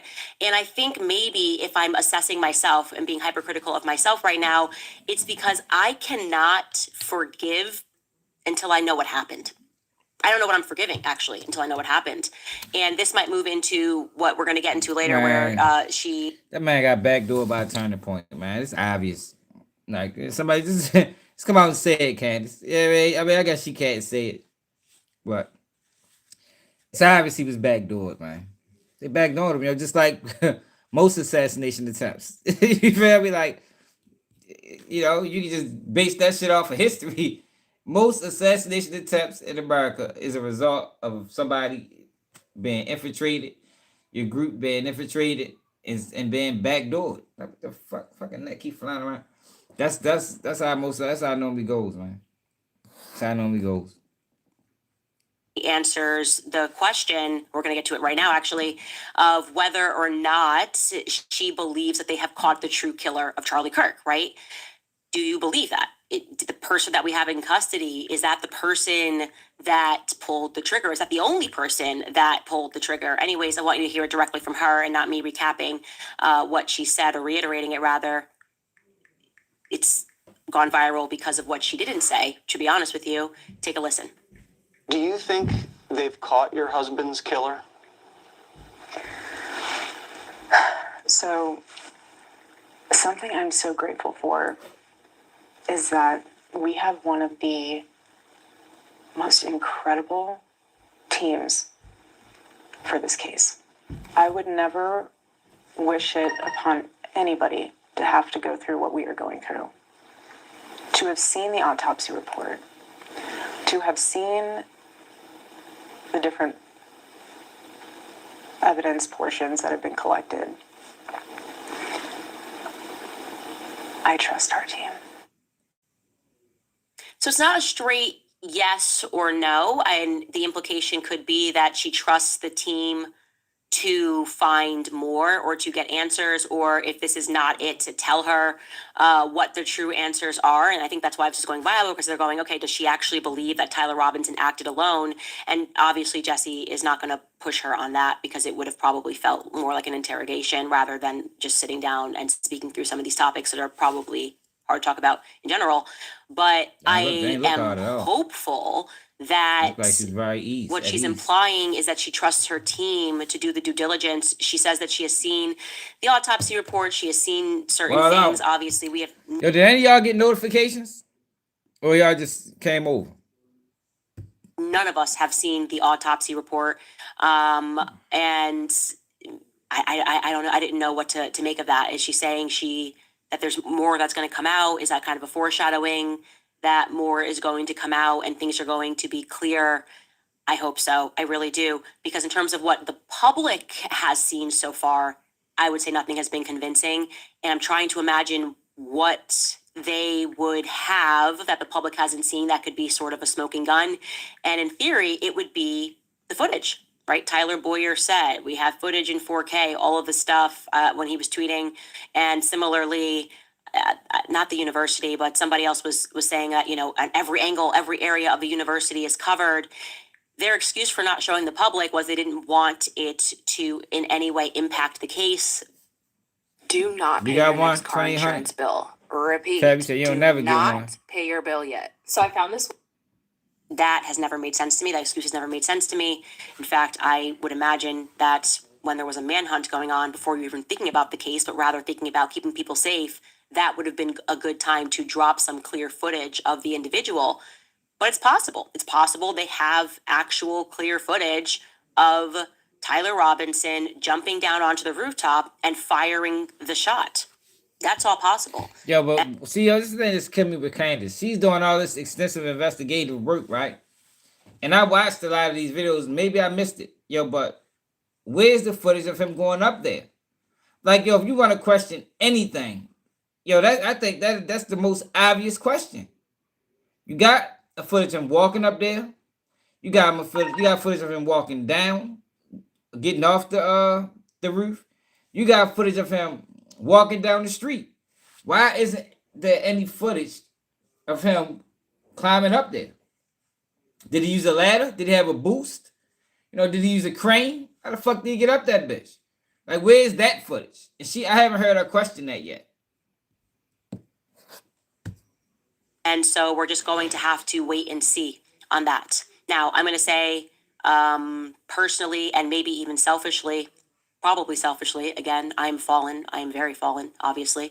I was extremely excited that she responded to the Catholic innuendo once and for all in her own way. Obviously, it was not a direct question or anything.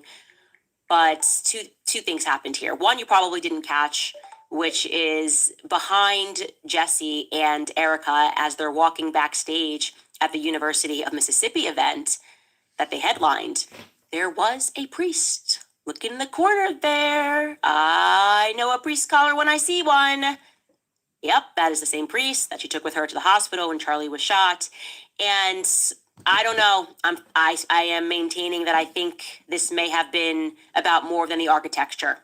And in case you are not there yet, in addition to that, the priest being caught behind the scenes there, they traveled with Erica and she discusses Charlie's affinity for Saint Michael. Take a listen.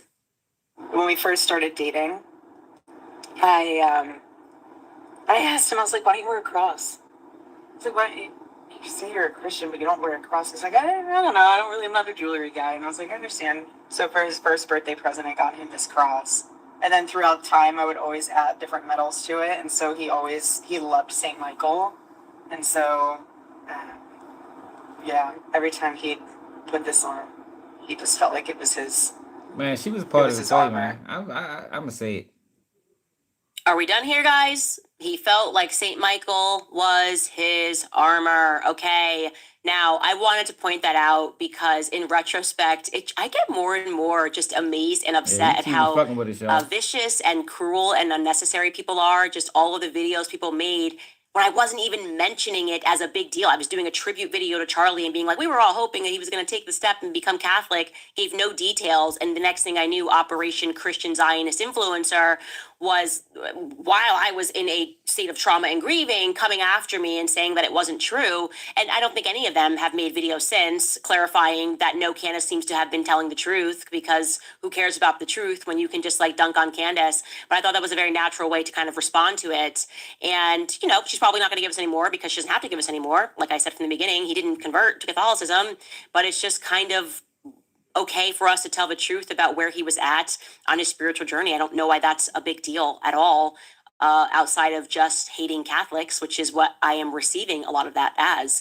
And there's just been so many lies that have been told, and we're going to get into more of them later. And the frustration that I have with people who purport to care about Charlie, why they peddle ridiculous tiny lies, doesn't make sense to me.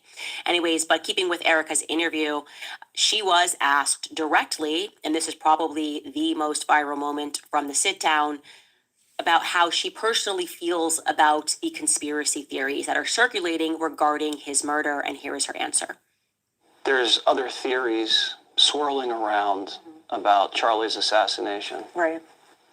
How does that make you feel? When everything happened, my phone died. It became a black hole. I just didn't turn it on for weeks on end. I've intentionally insulated myself because I need to guard my heart.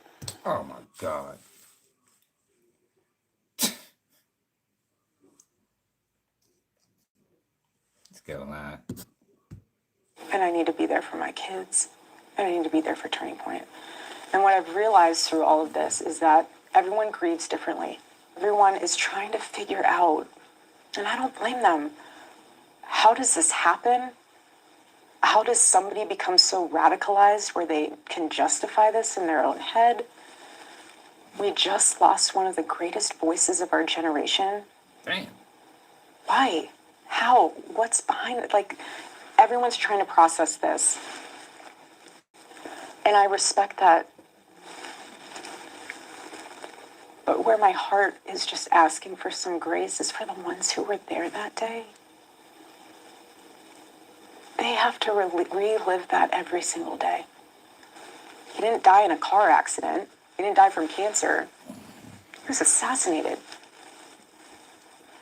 And the difference between this and previous assassinations in this country is there was no social media. There was no AI. I can tell you how many fake images are out there of all of this. But you didn't watch none of that shit. And but you isolated again, yourself. My only request is that just please pray and consider and think about whatever you put online, because it's going to impact his kids in the future. I don't want my kids to go on the internet one day when they're older and see things that it's just, we're all trying to process this in their own way, and I appreciate that. But just some grace would be nice. So I think it's a gracious answer, and I think it's a gracious request to, assert first and foremost that people are doing this because they care and they care about Charlie. And also this was a traumatic event that the entire world experienced. And also the reason why the internet is investigating is because the feds aren't. And not only are they not investigating, they're telling some pretty obvious lies, right? Number one being that he was shot by a 30-06 and stopped the bullet, when in a normal circumstance, it would have decapitated him. Like a 30-06 will decapitate someone. And because they've been so ridiculous and then gaslighting us by being like, you're dishonoring Charlie's legacy, people are digging their feet in the ground because it's just disrupts us spiritually to watch something like that and then be told like nothing to see here. Now, here's what I will say about her request to consider the people that were there that day. The people that were there that day experienced a trauma because they watched Charliekirk die, or maybe they didn't see him die, maybe watched him get shot, heard the shot, who knows what the exact specs are. This is where it's going to be really hard for Erica to be a CEO and to be somebody who is a widow at the same time, right? Because the messaging that is coming out of Turning Point USA, so this is Erica in her CEO and her chairman capacity, has just been unacceptable, right? It can't be both. It can't be, okay, everybody, we're gonna keep going, and Mikey's gonna take over for Charlie at his Liberty event that he has, which is gonna be sold out. And Turning Point USA people who are directors of faith, they're gonna be telling you like Mikey's got what it takes. Here's what blah blah blah, and then Mikey's gonna tell stories about that day, go on his show multiple times. Andrew's gonna talk about it. Everyone's gonna talk about it, and they don't want to talk about the stuff that we care about. This is what it means to have a podcast, right? You can't want fame only on your command. This is kind of the Meghan Markle thing, right? That we talk about. And I'm quoting this to Mikey McCoy. It's like everybody wants to be famous until you're famous. Okay. We want privacy now. Well, it doesn't actually work that way. You don't get to be like, I want to marry you. How many times I said that, y'all? You can't have it both ways, man. I've said that shit on numerous occasions. That's the problem with a lot of these people. They want all the praise when everything is going right. When everything is going right, talk about me, report on me, share my story. But when things go wrong, we just want peace and privacy. No, hell no, that shit don't. It's the cost of fame, yo. You can't have it both ways. How about we don't talk about you when things going well too? If you don't want people to talk about you when things going down, yo, don't tell us not to talk about you when things are going up. That's my take on that shit. I agree with Candace. And I want to be a princess, and then become a princess. You're like, well, I don't want to be a princess, right? It's kind of you got to pick one or the other. So if there were Turning Point individuals who were so traumatized that day and they needed to go away, I mean, I had to go away for 2 weeks to collect my thoughts about the trauma that I saw having watched it. And a lot of people I know that had to take breaks. I had to take the show off the air for a couple of days, and they just, needed time to process, it'd be a little bit different. Actually, it's almost came across like they needed zero time to process, and they were kind of annoyed that the world needed time to process. And then the things that they were telling us were lies. We were able to factually debunk things that we were being told. And then you've got people like Tyler, who's featured in this, Tyler Boyer, who you're the chairman and the CEO. Tyler Boyer is a sexual deviant, right? Why do we have to give, because he was at the hospital, give him grace? But it's like, no, this is the company. This is now what's at the head of the company. Charlie's not there. We want to make sure that this company is going to be committed to truth. We want to make sure this company is not going to be telling us that we can't care about this or not be focused on that, because we need to decide whether this is still the same company. That's what it means, right? Is this still the same company? And so I think with the McCoy thing, everyone wanted a stage until you got a stage, okay? And people started going lie, right? Case in point, Alex Clark wanted to do the Wall Street Journal thing until I caught this little lie. And it's like, what are you saying this thing about Catholics? That's not true, okay? Take the stage or don't take the stage, but it can't be in between. And then suddenly when the public turns against you, I don't want a stage anymore. That would be my response to that. And I do not have any sympathy for Rob McCoy. I have no sympathy for Mikey McCoy. I have no sympathy for Tyler Boyer. I think telling the truth is a very easy thing to do when you have a microphone. And if you don't want to tell the truth, it just makes you look more suspicious. And I can give you an example of that. There was some kid who was wearing green at this UVU event, right? They looked kind of shady. There was a ton of rumors. We got a bunch of emails, but I never covered it on the show because I didn't think there was anything beyond the fact that he looked kind of shady in a green hoodie.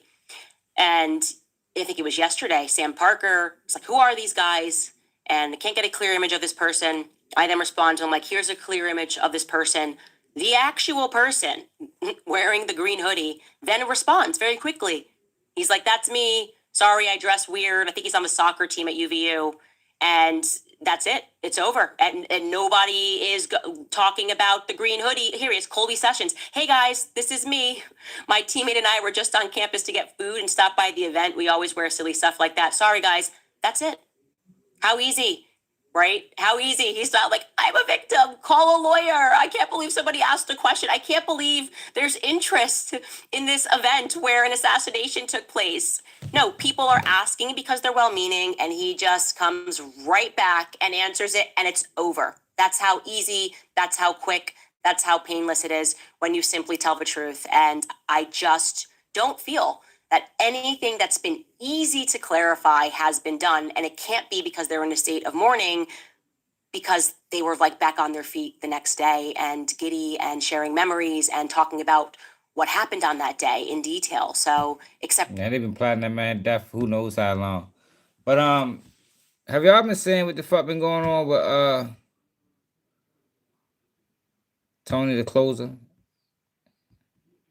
and Gillie and Walo? Hold on, let me see this. I want to watch this too. Oskino cars out Meekin now. Now we got to go help people customize and save hundreds with Liberty Mutual. Maybe where's the golf cart?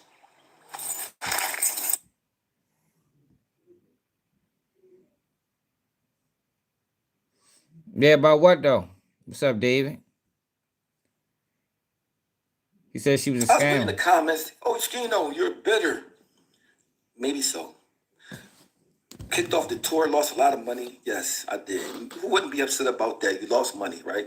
Oh, Skino, you're a chatty patty. So what? I say what I want to say. This is America. Freedom of speech. Right? Freedom of speech. Plus, I'm laughing all the way to the bank, right?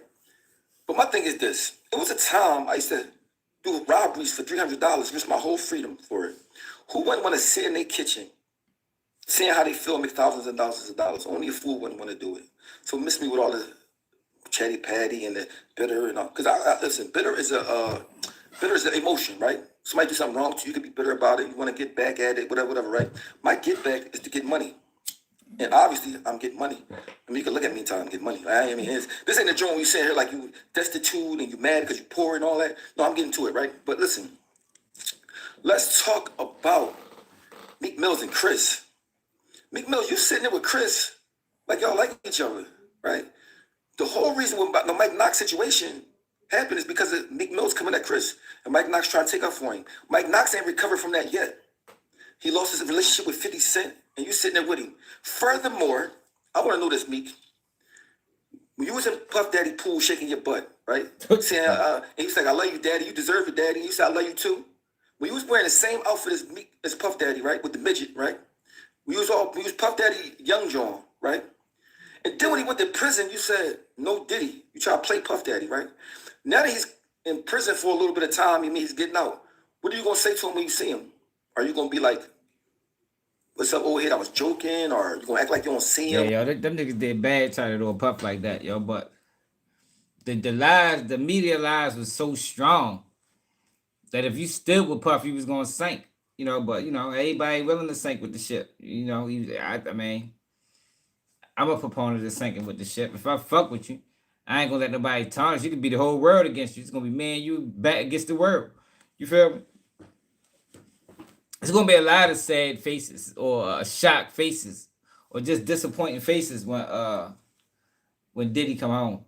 And for Meek and them, you know, it was perceived that he was close to Diddy. You went to every party in the pool with him and, you know, doing all type of shit with him. You supposed to stood by that, man. Yo, them allegations was false as a motherfucker. I mean, and it wasn't so much so the trial, yo. It was them lawsuits. It's what and that was the whole point of the lawsuits, like I was telling y'all from the beginning. The lawsuits and the verbiage that was written in them lawsuits is what separated everybody from Diddy. Yo, remember, them lawsuits was vicious, yo. He posed an art girl with a remote controller, sexual assaulted some men, sexual assaulted teenage girls. Like, them lawsuits was vicious, man. They were some vicious lawsuits. And if you was dumb, well, not dumb, if you just believed media, you would agree with them bitches and yeah, just take it for what it is. Yeah, man. No, y'all just keep it real, man. Because if you fuck with them, you know, what you mean? Why would anybody be gonna sink? If that's my man, yo, and I know these are lies, I'm not gonna sit back quiet and let everybody lie on them. The fuck you mean? Why would I do that? That's what you do with your friends? You know your friend is being lied on and sit back and don't say nothing just because you scared of the repercussions? No, fuck no. We're gonna fight the lie together. You feel me? We're gonna fight. It wasn't the trial, it was the lawsuits, yo. The lawsuits was vicious, man. They was vicious lawsuits. And there was so many of them. But it was all lies. It's all lies, man. I've been told y'all, nobody is getting paid from them lawsuits. Not one person. Or how you gonna play that? I'm waiting. I can't wait to see this. Because you dissed the man who you thought he wasn't coming home, right? Because you have no loyalty to nobody, right? And people around you allow you to act like a diva because they need you, right? But you see, I know you. I know you. I know your heart. I know your morals. Even the stuff you did with Hitmakers with the young boy Cash Capri. You try to stop the young boy Cash Capri from getting on, bro. And the boy Hitmaker said, man, I ain't listening to you. I do what I want to do. So let's talk about you being a hater. Well, Skino, you're a hater. No, Meek Mills is a hater. I would never call anyone to try to stop somebody from getting on. Ever. Well, Skino, you mad? Whatever. I'm sitting here just talking my trash, but it always be the truth. You never hear anybody say, I'm lying, right? They don't, right? So when people try to blackball you, ostracize you, and you're a hustler, North Philly hustler, you always find a way to get money, even if it's an ugly way, right? And you can't be mad at a person. I spent my whole youth rapping, trying to get a record deal, and finally got one, right? They smashed me in with a group of people that suckers, right? And got a nerve to say, oh, you can't come on the show, you can't do the tour. I'm gonna get money anyway, bro. You mean you bet y'all should be happy that I'm doing it this way instead of the other way. You mean, but Chris, come on, you gotta have a backbone, bro. You know you told Mike Knox about what Meek Mill said about you for no reason. Remember, I was at your house that day. If you look up down on my Instagram page, you will see me and Chris together. That is what we do. And you was like, man, I asked you, did you want me to say something to Meek? Like, no. Yeah, we do a multitude of different things over here. We tell the truth mostly. You know, we stick to the facts. We don't believe nonsense. We don't believe our victims either. Motherfuckers be lying. David. Go against the grain, man. Nothing. You got Mike Knox to say something for you. Then you turned around and said you didn't get Mike Knox to say it, bro. At some point, you got to stand on what you do. And I want to ask you this, Chris. Are you and Freeway still cool? Because Freeway is at dinner with Spade.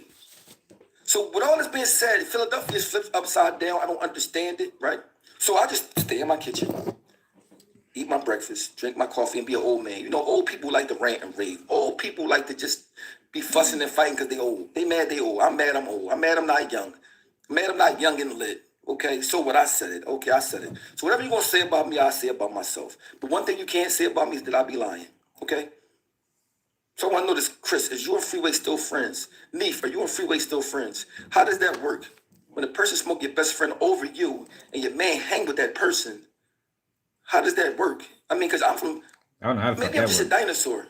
I mean, I don't understand it. I ain't gonna lie. That's Somebody, confusing the fuck out of me. please help me understand this. And I'm not condoning any violence. I'm not trying to tell nobody to do anything. I just don't understand it for me. You mean, because it's nothing that I hang with somebody. There's nothing to say, no, I can't mess with you because of the situation. It's nothing to say that. I mean, when people don't have no morals, nothing at all, they just do any old thing, I don't understand it. So people get mad at me, oh, Skino, you keep talking, starting trouble. I don't care.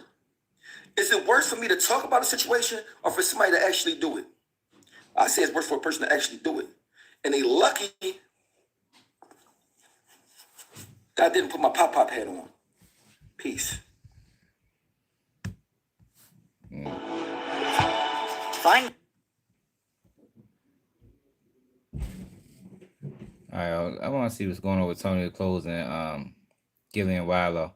So I've been telling y'all about Gillie and Walo for a while. Them boys completely sold. Completely sold. We're not talking about Diddy right now. We're talking about Gillie and Walo being sellouts. And mainly we expose sellouts. You know, the black ones. That's what we do over here, man. Expose sellouts.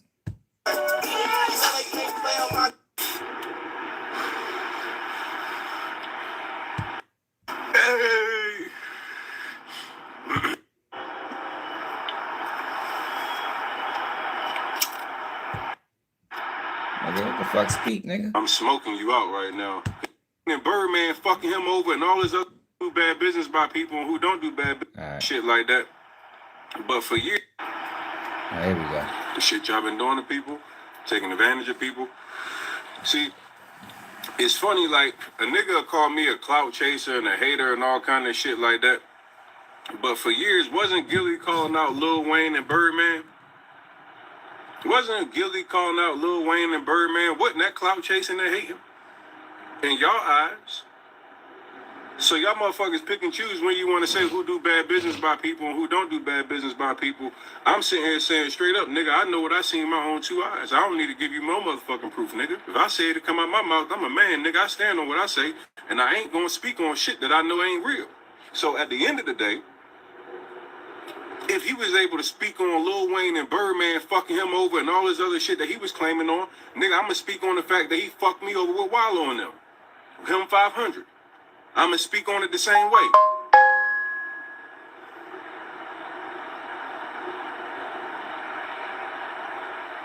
Niggas know what they did to me.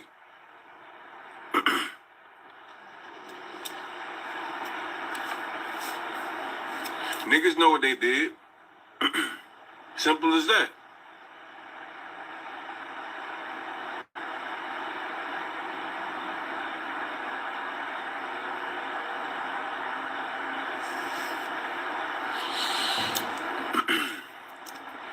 Since niggas want to start siding and beefs and talking all that shit and they want to play the little, let's talk about how you can call out Birdman saying Birdman fucked you over. You can say Lil Wayne. Is that not clout chasing and hating on a nigga? Is that not trying to tear down a nigga? So when I talk about what y'all niggas did with me, that's not hating and clout chasing because I'm doing exactly what you did. I'm calling out niggas that did me dirty.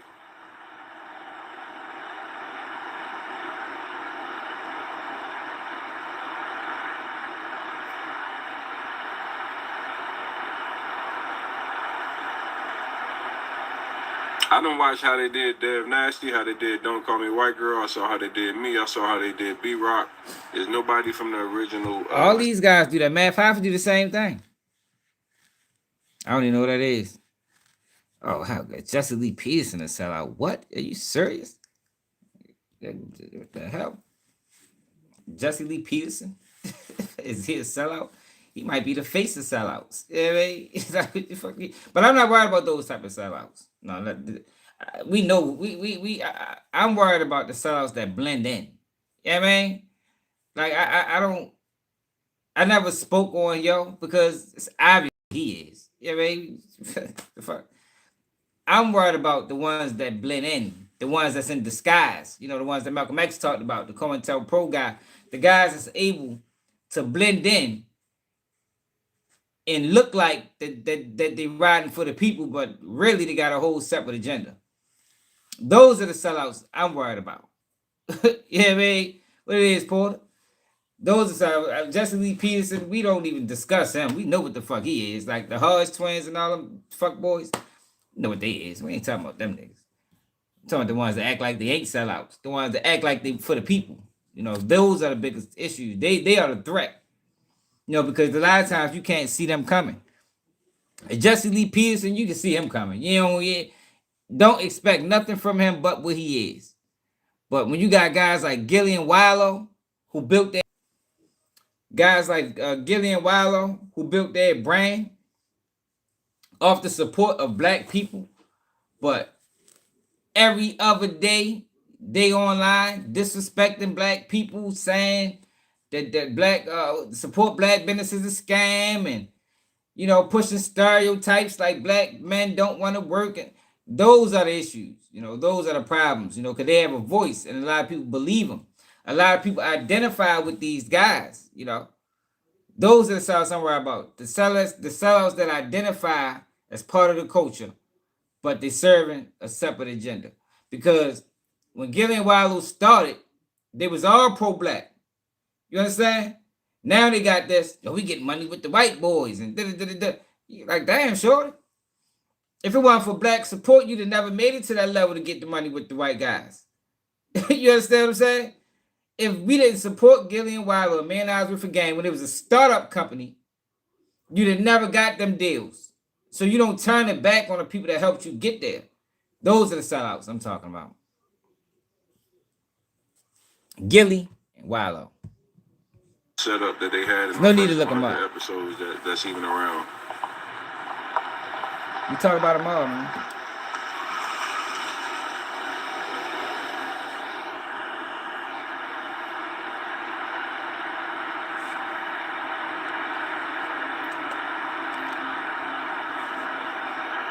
I'm talking about, I'm watching niggas like Walo get on stage and talk about why you can't do business with black people and all this other shit when he's one of the worst niggas to do business with.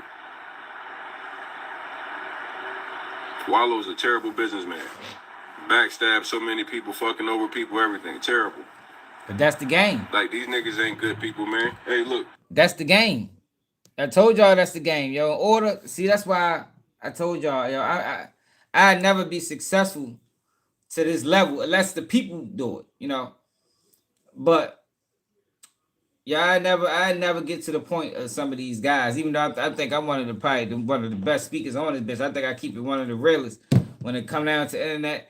I think that we break down the cases better than most YouTube channels, even the lawyers. But I'm not willing to step on people. You understand? That don't deserve to be stepped on. You understand? A lot of these people is willing to step on people that don't deserve to be stepped on. Just think about all these podcasts. Joe Buttons, Gillie and Walo, Matt Pfeiffer. All these people had a carousel of co-hosts.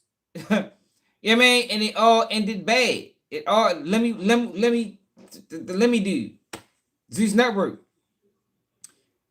All they do is fuck over people to get to the next level. That's what they do. And it's like that's like business. It's like you in order what I'm learning when it comes down to entertainment is that in order to get to the next level, you're gonna have to cross some people that don't deserve to be crossed and live with it. I can't do that. You know, I can't cross people that don't deserve to be crossed, yo, just because of this person saying, you know, he's bad for your image, or you know, maybe you should remove him. Like, oh, this the motherfucker that helped me build this shit. You feel me? Maybe I should remove you. You understand? That's my mind frame. That's how I carry. Other people different. I don't know what made me think I was special. I said, shit, the nigga was robbing old women. Yo, niggas that rob old women, nigga, you know those are the type of niggas that'll rob anybody, nigga. Now these. That's a fact. That's a fact. Walo keep talking about, yo, I did 20 years. But what you did 20 years on a robbery, bro. That shows your character off the rip. Off the rip, yo. If you out this bitch, if you are a self-identified robber, I'm not talking about a person that just robbed, you know, once or twice in life, you know, shit got bad.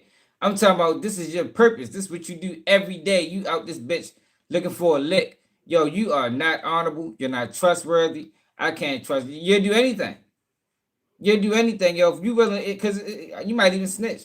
Not saying Walo told, but I'm saying that's a characteristic of a rat. A characteristic of a rat is my needs and wants is more important than yours. You know, me going home and seeing my family is more important than you going home seeing your family. Even though we might have did the crime at the same time. We might have did the crime together. Even though I got caught for some shit and you might got away with some shit, but just because I know what you did, I'm going to tell on you. So I could get a lesser sentence. It's the same concept going to robbing. Just because I don't got it, I'm going to take it from you. I ain't going to hustle to get it. Because I don't know how to hustle. You know, I'm bad with money. But I take yours. It's the same concept of a rat, man. That's why I say, yo, most robbers are snitches. Most snitches, not most, but nothing's 100%. But what I be trying to get people to understand is it's a great enough percentage to stay the fuck away from these people. You got a homeboy, that's what he do, he's a robber, man, stay the fuck away from yo, man, because eventually you're going to be on the motherfucking dinner table. All it takes is the right situation. Those people aren't trustworthy. But that's how it is, David. That's how it is. Niggas just doing it with the motherfucking, like, yo, these niggas doing it with the motherfucking shit online and shit like that. These niggas ain't, bro, they not solid. That's not solid niggas, bro. As simple as that. And I done seen it all. It be crazy. Like, I watch this nigga talk so much shit. Gillie used to diss the fuck out of Meek all the time. And I see this nigga with Meek all the time. Like, I'm like, damn, this shit crazy. Niggas that be hating and like saying all kind of crazy shit about a nigga. Then you see the nigga like hanging around. I'm like, bro, this shit, the industry shit is wild, nigga. It's so fake. You hear a nigga dissing a nigga, then they smiling in the nigga face. Like, all of this shit is so cap, nigga. Like, I've never seen such fake shit in my life. Like, I've never seen such fake shit in my life. I'm watching this nigga, like, straight up, like, diss the fuck out of Meek, and then I see these niggas in videos and all this shit. I'm like, damn. Like, yo. So, like, yo, that shit wild, nigga. Like, Jesus Christ. He from Philly too, right? Yo, it's, bruh. I never imagined no shit like that. I never imagined the shit that I seen with niggas that I thought was real solid niggas, man. Like, yo, I told y'all that though, yo. Like, yo, I came into the media green, thinking niggas was solid. You feel me? Like, thinking, you know, because that's what they present themselves like, you know. They're like the guy from the block, you know. But yo, these dudes ain't solid, man. These dudes fuck boys. They liars. I mean, they steal from you.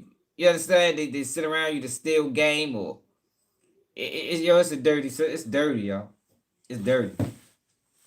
Like, these guys are crazy, y'all. I came into this internet shit thinking, yo, that, you know, these are some real dudes, y'all. But then you realize niggas be acting like divas. You inbox them, nigga don't respond. You feel me? Like a bitch. Like you know, like how females is if they ain't interested. But the thing is, you know these dudes. You might be on their platform talking to them. Man, these niggas will steal from you, man. They'll sit back and watch how you do your videos and manipulate the same videos you put out. They take your stories, don't give you no credit for it. Like, yo, this shit is different. Different. Like, I ain't never, I ain't operate like that. Like, fuck that. I'm willing to help anybody that's willing to help their self. You feel me? Like I told you, I don't steal takes. I can watch a nigga video on a topic that I'm gonna speak on and don't say nothing that he said. Just because why the fuck is we repeating the same shit? You know what I mean? What's up, Turn? Why are we repeating the same thing? Like, yo, what I don't even understand the concept of that. Why would I watch your video and copy you? No, yo. If you had some good points, I'm gonna go another way. It's always multiple ways to look at a situation. But the thing is, a lot of these people aren't talented. They're not intellectual. They don't know how to break down anything. So all they can do is steal. But even if you're going to steal, you'll give credit. Give credit. But they don't even want to do that because they want to keep stealing. You feel me? They don't never want you to get to the point to now the people that view them know that their information is coming from you. They don't want that to happen. They're just gonna steal from you repeatedly. Like, you couldn't have told me that these niggas wasn't solid, and then to watch all the little shit just constantly for real. just I'm like, yeah. Not worse than a thief. What it is, y'all?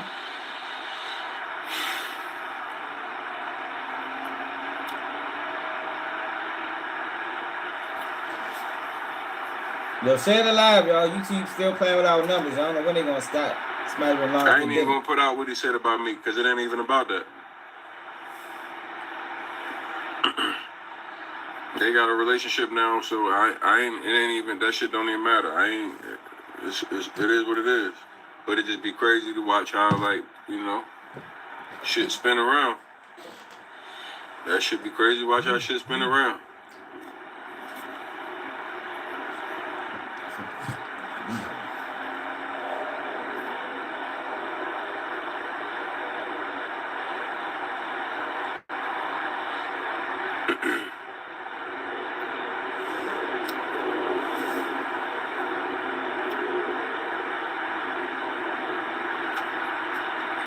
Hey, 3304 Quan, nigga, I don't need you to be on my side, nigga. God on my side, nigga. Fuck you. See, that's it. I don't give a fuck about none of you niggas. If you take my side or don't take my side, I speak facts, bruh. And if you don't like what I do, nigga, what you think that mean to me? Not a motherfucking thing, bruh. I think you're right, because I see the same flaw. What does that mean to me? I see the same flaw in Gillie and Walo. I've been saying, look, and I don't even know none of these situations. I'm just observing. You know what I mean? I see the change in them boys, man. They got money and change. Or maybe they was always like that and they was hiding it. You understand? But whatever the case is, yo, they ain't the same guys that we supported coming up. They ain't the same guys, man. These guys are very different. And then people, like I told y'all, yo, once I see somebody flip-flop on their tape, now I know you just saying anything. You just saying anything. You don't even believe the shit you saying. You just saying it to gain support. You don't really believe that shit. And once I see that, then I can't fuck with you no more. At all. I thought I saved something that Walo said the other day. I don't know how many days ago it was. We've been slacking on our lives. I've been trying to let YouTube put me back in the algorithm, but it don't seem like that's in the plans. So fuck it. Here we go. Don't nobody care about no street certificates. The streets is what supported Joe, man. You see what I'm saying? You see the switch in the stance. The streets is what supported him, man. Walo did 20 years. Yo, if it wasn't for him coming out with this, man, I just did 20 years in prison. That was like his little mantra. You know, that if he was running for election, he ran off of that. You ran off of doing 20 years in prison, man. You got to this level running off some street shit. Now you rich. Now you rich. Man, don't nobody care about no street certificates. But then people watch this shit and be like, yeah, Walo. And nobody be like, yo, hold the fuck up, y'all. Hold it. What the fuck is you saying? That's the same guy that every other interview said did 20 years in prison. Every fucking interview. He came home, did 20 years in prison. He came home doing jail videos about prison.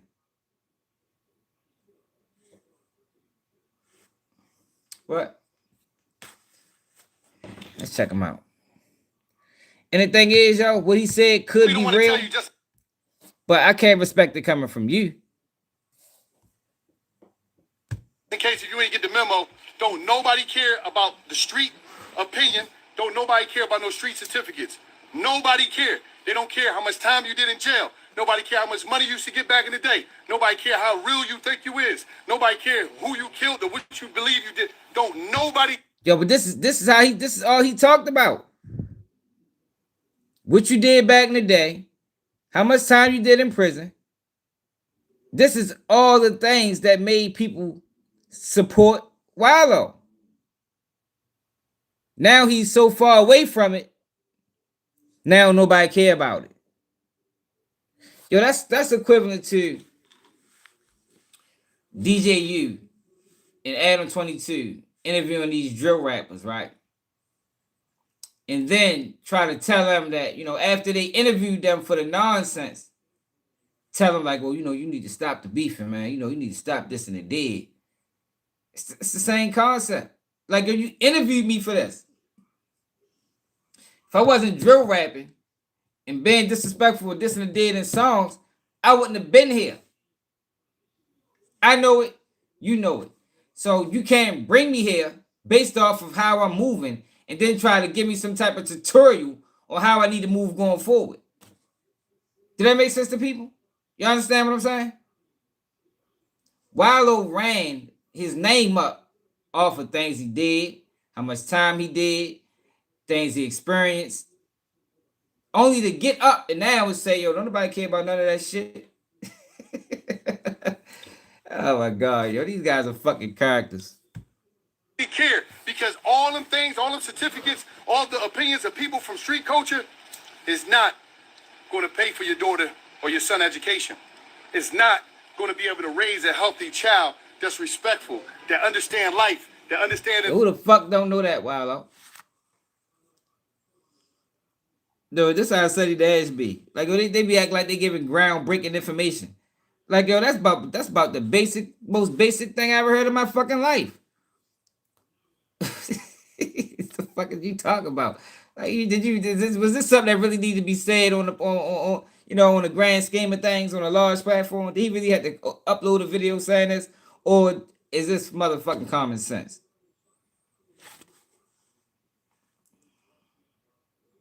Is this common sense?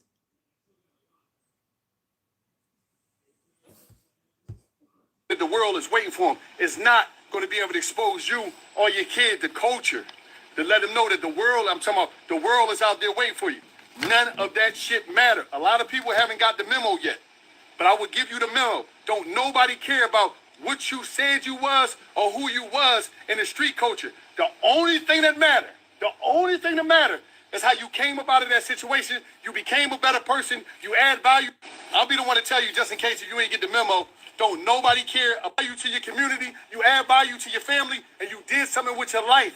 But if nobody tell you, I got to tell you. Don't nobody care about no street certificates or no street participation or no street realness or no time you spend in prison. Don't nobody care. And it's not beneficial to nobody that you... Yo, then why the fuck did you come home? Why the fuck did you should have kept the prison shit out of it.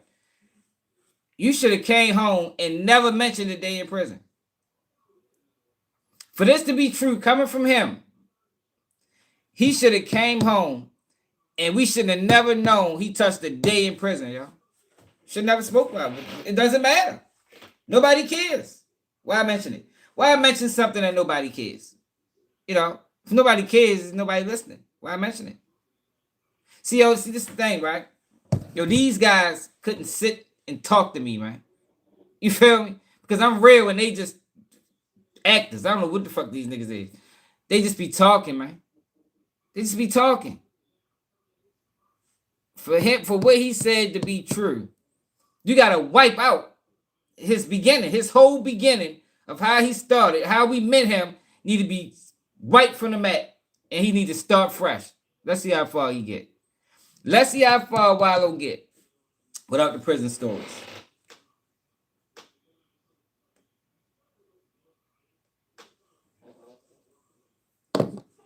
How far would he get without the prison stories? How far would he get without the narrative that I did 20 years in prison? Matter of fact, he still says it in the speeches. I just came home for 5 years and I'm a millionaire. I just did 20 years in prison. He says it in his speeches, man. He says it often. You know what I mean? Says it often. I might have heard him say at least 25 times. You know, whenever he come across my timeline. But I don't watch Man Alfred Gang. I used to like him until they started getting all them goddamn endorsements and commercials and shit. It's hard to even watch an episode of that shit, man. They got 1,000 people in their pocket. Like, I mean, they got 1,000 people paying them. Like, god damn, like you're not turning down no bag, huh? You got Manscaped, Amsterdam vodka, fuck around. You gotta deal with cocaine. You fucking feel that bitch pushing coke. You know, cocaine eases the brain, man. You know, it's a nice quick high. You know what I'm saying? He got all type of shit going on over that bitch. I can't watch that shit, man. Let's get back to Tony Close. that nigga, I wouldn't be surprised they promote cocaine over that bitch next. You know what I mean?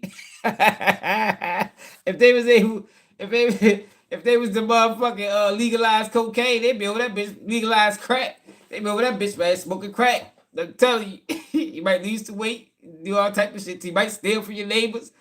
But hey, they paying it, so we gonna tell you smoke that shit. Hey, man, fuck out of here, man. I'm about sick of these niggas. Hey, y'all been fucking paid, y'all. I'm mad. So I had to get my fucking prescription. There you go. These guys are crazy, yo. These guys are fucking crazy.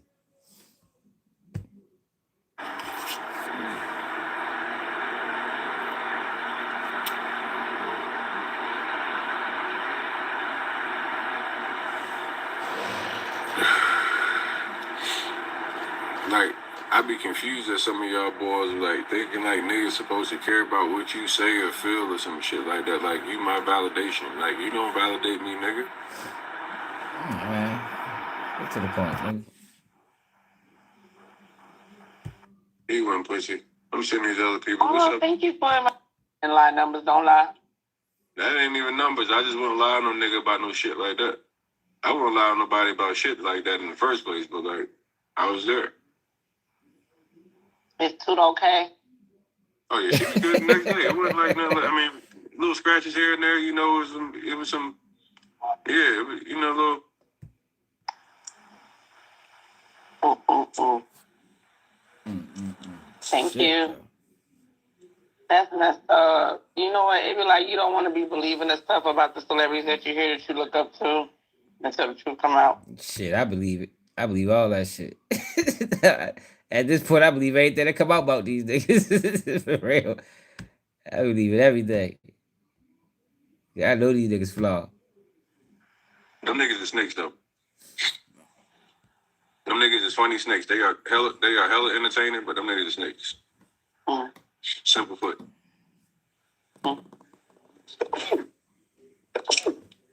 I just wanted to get the tea. Now I'm about to go unfollow him. He a woman beater and shit. Fuck that.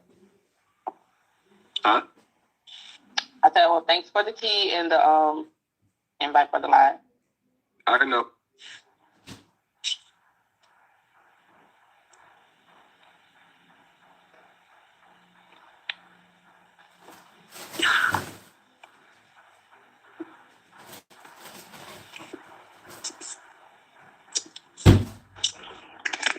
What's up with you, gang? How you doing? What's up?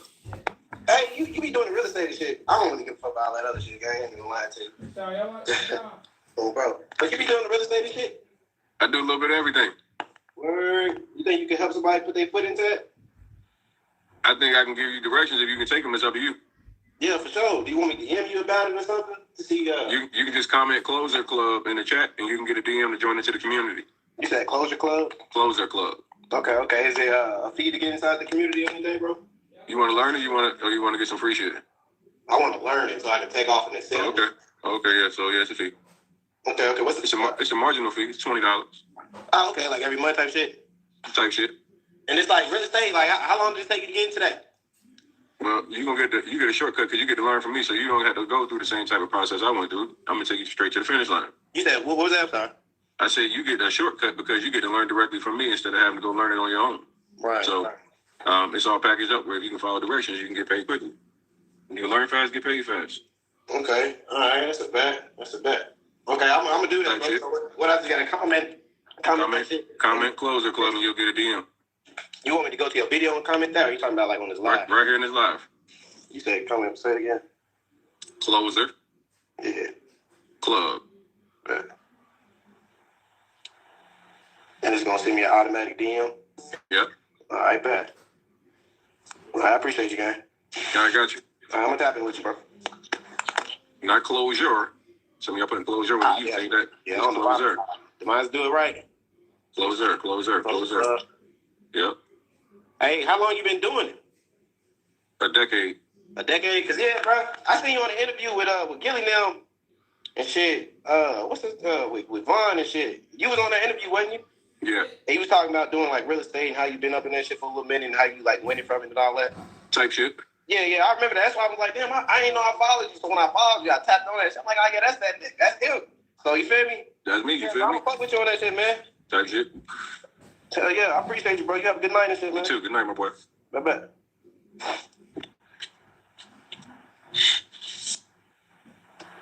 Dang, look at this motherfucker. I saw it already.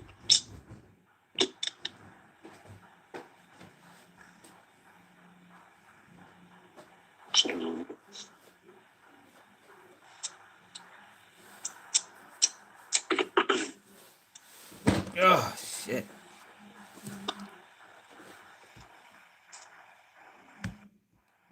These niggas just be like, they be doing bad business with motherfuckers that do shit for them. Like, they just like, yo, that shit be whack as fuck. Like,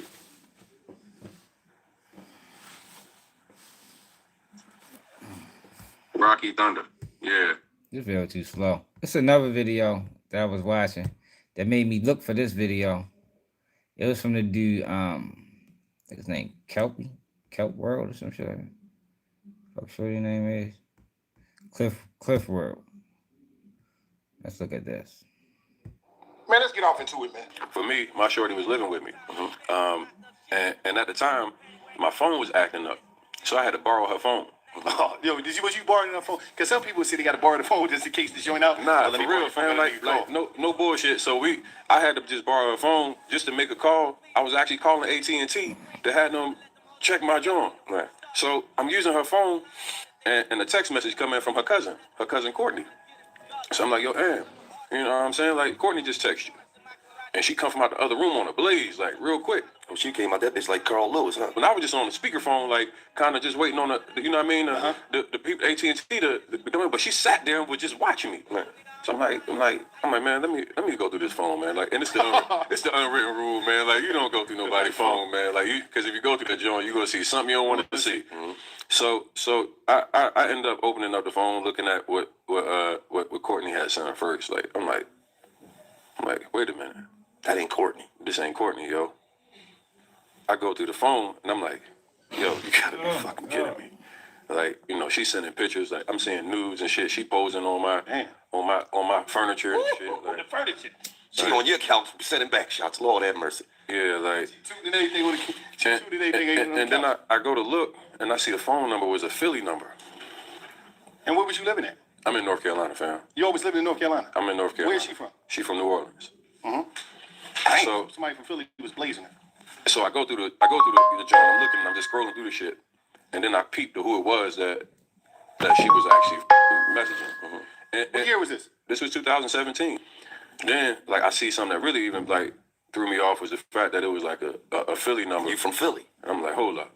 And you know I'm from Philly. Yeah. And then, But people can have numbers from anywhere. nah, fam, this just wasn't anybody though. Right.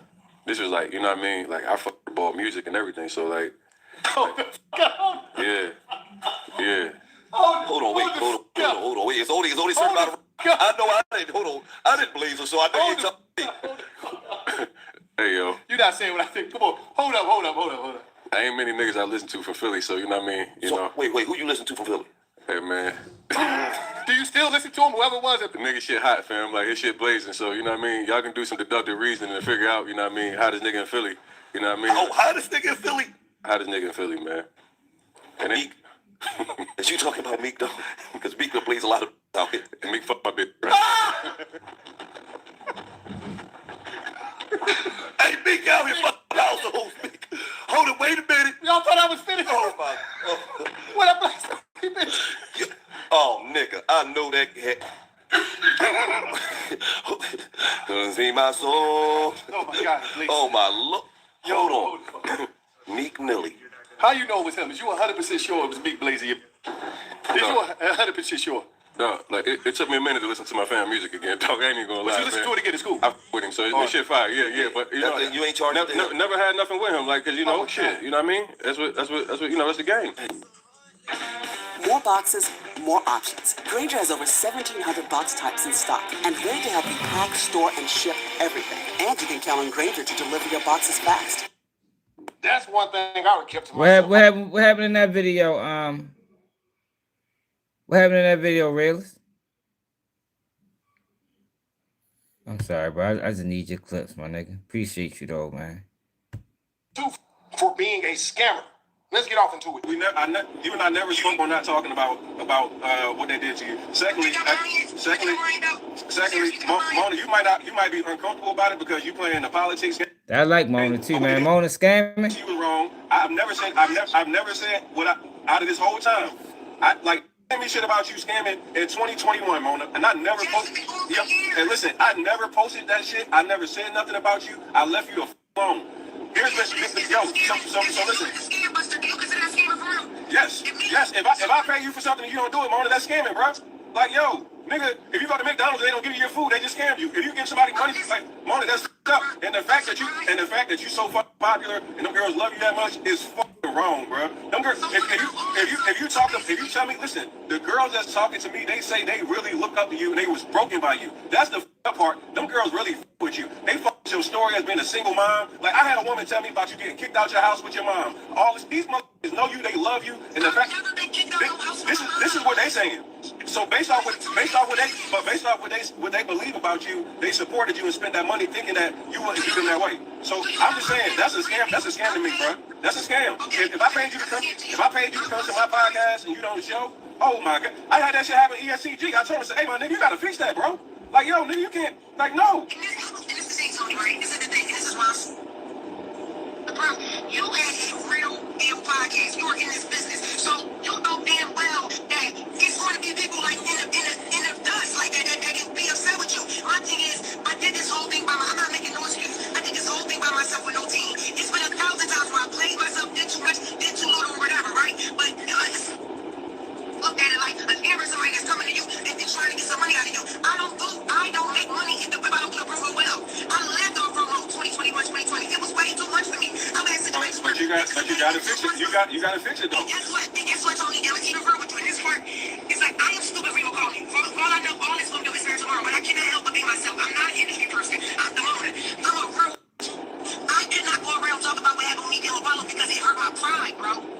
And that's the thing. And listen, and what I want to ask you this, right? Because I am not lying to you, Tony. When you went live and that 267 had. I already know. Cliff, or your ass is bogus as hell for titling this video. This dude exposed Gillie the Kid because Meek Mill blew his girl Bonadici's at. I just don't know what. She been popping up in the blogs, the algorithm a lot lately. I just ain't talking about it, say she a scammer. I am a single mom. I started a podcast in my small town, Erie, Pennsylvania. Okay. I was a really big fan of Mona. So I reached out to her last year in April to come and do a live podcast. Okay. She showed up for that podcast. It went well to me. It was a success. It was great. She told the audience she wanted to come back to do a comedy show. So after the show, we planned on doing a comedy show. I gave Damona a deposit for the comedy show. So that show was April 5th. April 13th, I gave her deposit to come back May 11th. So we had to end up doing a verbal agreement because we changed the date from May 11th to June 28th. Okay. I paid her up to $3,000. She went ghost. And everybody's like, well, why did you pay her? I paid her. She told me she was busy with the BET Awards, you know, and like we did business before, and she was like super cool. So and she, you know, she was cutting me a break. She said, so I kind of was trying to respect that she was busy. June 28th comes. I'm getting a message 2 hours before the comedy show from a manager of hers saying that she had to cancel. So I'm like, okay, you know, I hope everything's okay. Can we discuss a reschedule or compensation? I just seen Hellcat even talking about it, and it's crazy that she's popping up on the algorithm with this Tony the Closer dude, bro. Like I say, I don't know what will possess somebody to record. Hey, man, y'all here scamming Say he motherfuckers? bust scammers. What are the odds that revealing himself as a snake back then? Let's get off into that. y'all say he bust scammers? What are the odds that somebody that sells real estate courses, that is busting people for selling scam real estate courses, what are the odds that they're legal for real? Why do you think the scam buster ain't a scammer? Where have you gotten this training from? Why would you trust somebody that's in the same game as every motherfucking scammer that you know to bust scammers? Fake! In the post, right? Tony is in a car, like he's being driven, this tenant. Somebody is holding the camera. Tony jumps out the back of a limo, walks up to Gil. Gil looks distraught. His head is down. He's like greeting people at the janaza, which is a Muslim funeral, right?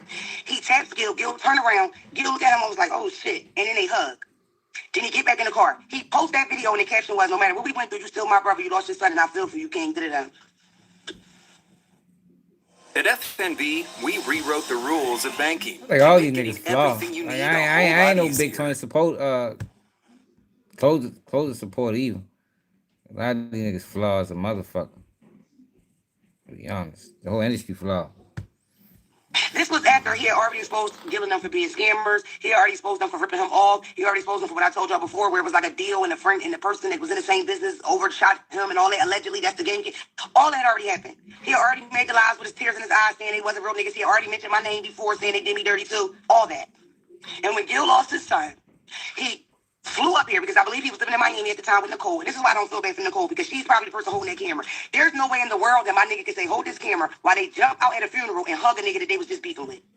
And I can't even say beefing because it was one-sided. Gil and them never responded. Gil and Walo never responded to his first internet attack. So it wasn't a beef, but he was doing the same thing he's doing now. The same thing. And like Ray Charles' mama said, man, you scratch a lie, you're going to end up finding the thief, man. And it is as of lately, bro. It seems like, why we can't get it together, man, as a community, bro? Whether that be the black conscious community or the black people that's in power trying to teach us. Yeah, because we ain't all on the same side, brother. I mean, don't ever think because I'm a person black, y'all got the same values. Fuck no, not today. Maybe in the 60s or the 50s. They been broke that shit up. Walo or a couple of those people that's in position that's trying to bring us financial literacy, or at least trying to teach us something. Oh no, he confused. Yeah, salute to y'all, boy. He confused. Them niggas ain't trying to bring us nothing.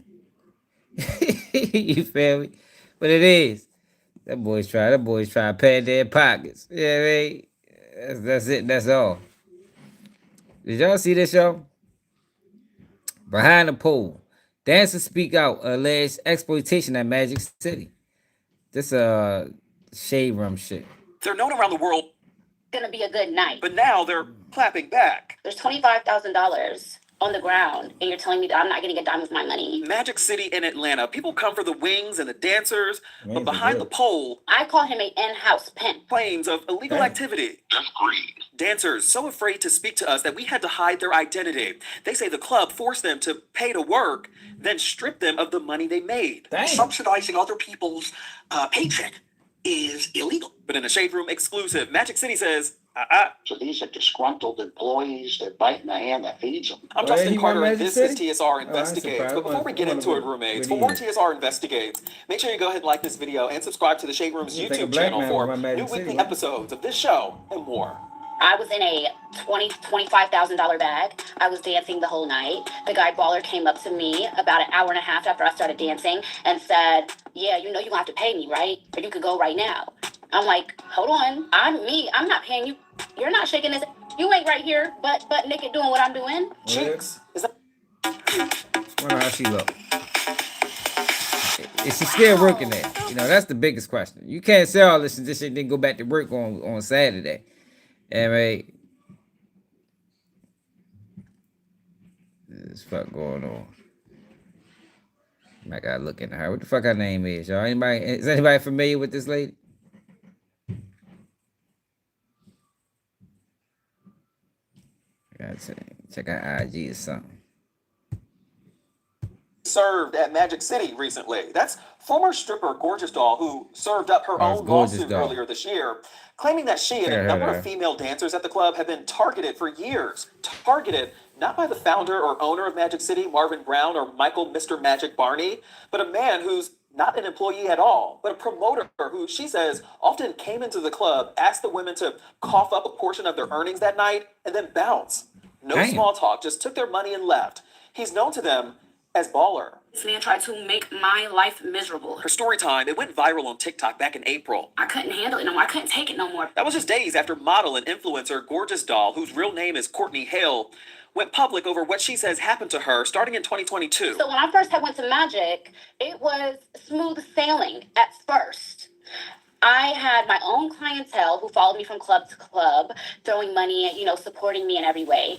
And then I had ran into this, I call him an in-house pimp. The lawsuit spelling it all out. Quote, Baller took a portion of the tips that Hale earned during 2 or 3 of the shifts that she worked each week. And that Magic City was in part, quote, aware of and or approved of Baller's confiscating of the tips of Hale and other dancers, confiscating tens of thousands of dollars. It goes on to say that Magic City compensated her at an hourly rate of $2.13 per hour plus tips, violating the Fair Labor Standards Act that, quote, requires a rate of at least $7.25 per hour for every hour worked in a work week. Here's where it gets tricky, though. According to the Department of Labor, an employer of a tipped employee is only required to pay $2.13 an hour in direct wages if that amount plus the tips received equals at least the federal minimum wage for each hour worked. If not, the employer must make up the difference. Every time I brought something to somebody's attention about how this is wrong, I'm now being mistreated. I'm now having issues at work. I'm now having money taken from me. I'm now being charged $300 house fees when it's like most of the other girls are paying $100, $150. It gets to me, $300. The lawsuit, it continues that Hale was allegedly required to share her tips with employees who did not customarily and regularly receive tips, kickbacks to the DJ, security, and also house fees of $100 to $300 per night. I would be in a section, say one of my NBA homeboys came in, they give me a wristband, I'm dancing, I make my money. At the end of the night, I'm counting with the girls, and here comes this man that I've never seen before. I want $800 each girl. What was his role at the club? Was he a man? He wasn't a manager. He's not an employee of the club, but he's making between at least $5,000 to $15,000 a night. And he was authorized. And he was authorized through Magic, through management, any type of management, even Magic when I went to them. This guy is demanding that we give him this money, and if not, he's saying he's gonna make our lives hell in here. She said she complained to her managers about it. Even the owner and founder, Michael Mr. Magic Barney. Really went to Magic. I'm like, hey, this guy's trying to take me out of this bag. I've been dancing here for almost 2 hours. He just walked in. Like, what's going on? He's like, oh, well, Baller says you're not in it. You're not it. So you mean I just worked for 2 hours? There's $25,000 on the ground, and you're telling me that I'm not getting a dime of my money. She says, though, the final straw is when she reported sexual harassment, allegedly at the hands of her female manager. I started to avoid the office when I come to work because I was uncomfortable, but I didn't know how to say that because this person controls my money, they control my house fee, they control if I can get into work or not. Soon after, she says she stopped getting shifts. We represent a lot of dancers. Labor attorney Mitchell Benjamin is representing her and claims in that lawsuit, not only was she let go in retaliation over the harassment, but also for being a whistleblower about unpaid tips, posting about her concerns on social media. Subsidizing other people's paycheck is illegal, and that's what is happening here. But it's also extremely common, having to pay to work. And sometimes, in lesser clubs and lesser performers, than Gorgeous Doll, people may actually lose money. They'll pay $200 in fees to work that day. And if it's a slow day, they may have worked for nothing or minus money. This is my story, but there's so many girls with the same story. They're just scared to come and say anything. And if you get embarrassed, right, it's hard to make money. One former dancer, though, did agree to sit down with us with a promise that we'd alter her voice and wouldn't reveal her identity. She worked at Magic City for 6 months and said that she had to give money to Baller almost every shift. No club that I've ever worked at here in Atlanta or even where I'm from has ever made me. Guess that's why they call him Baller. I guess his name fits. How much was the most you probably ever given him? The most I've given him was maybe $800. A lot of people have these pre-notions that strippers are like prostitutes and stuff like that, and we're really not. It's a lot of us that's really working to provide for our families. It's not fair to us that, you know, we're the ones that have to put these shoes on and take our clothes off and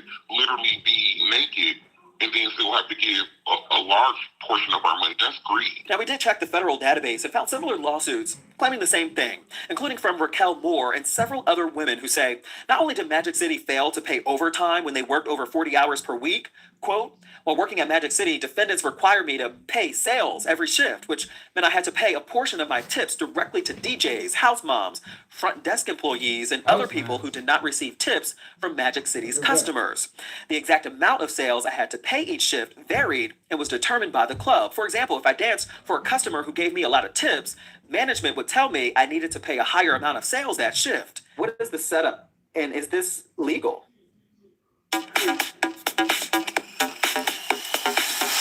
Wow. Oops. Sorry about my shine. It's giving gloss. So is your hair. Thanks, girl.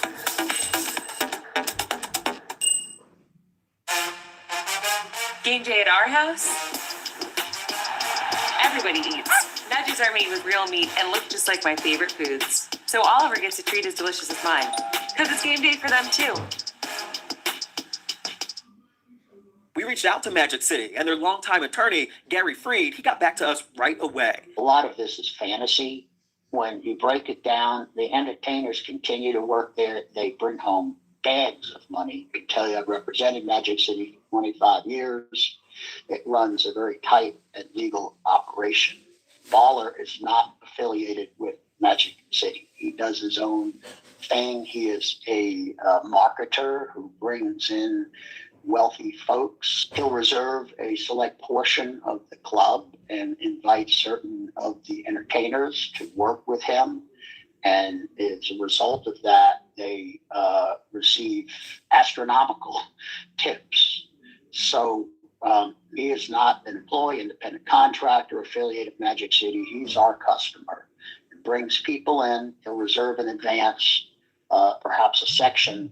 And what he does with the entertainers is between him and the entertainers. So he's not an employee, but Magic City and the managers and owners, they allow him to do this? It would be like you going into an Outback and reserving a room and having a private party and bringing people with you who get tips separately from Outback for the services that they provide. And that's similar to what happens here. He's not affiliated with Magic City. He might make arrangements in advance, and they're happy to have him because what he usually does is bring somebody who's rather famous into the club, which brings notoriety, and that person generally is rather wealthy, and tips very generously. It's a target because of its notoriety, but it's not a target because it does things wrong. So you believe that the club is being targeted because it is so successful? And the TV show on Stars, the 5-part series that just came out on Michael Barney. When it comes to Gorgeous Doll's case? I can say that Magic City did file an arbitration against her based upon what it perceived was her breach of her confidentiality agreement with the club and defamation. I think from many of the dancers' perspectives, they're biting the hand that feeds them. So these are disgruntled employees, then decide they're going to come back with a plaintiff's lawyer and attack the club. Something Gorgeous Doll and her team refutes, and looking forward to arguing in court. Magic City says it has arbitration agreements with other dancers who have been named in these lawsuits, and they will attempt to resolve these issues that way so that they can put this all behind them and move on. Of course, we'll let you know what happens. For TSR Investigates, I'm Dustin Carter.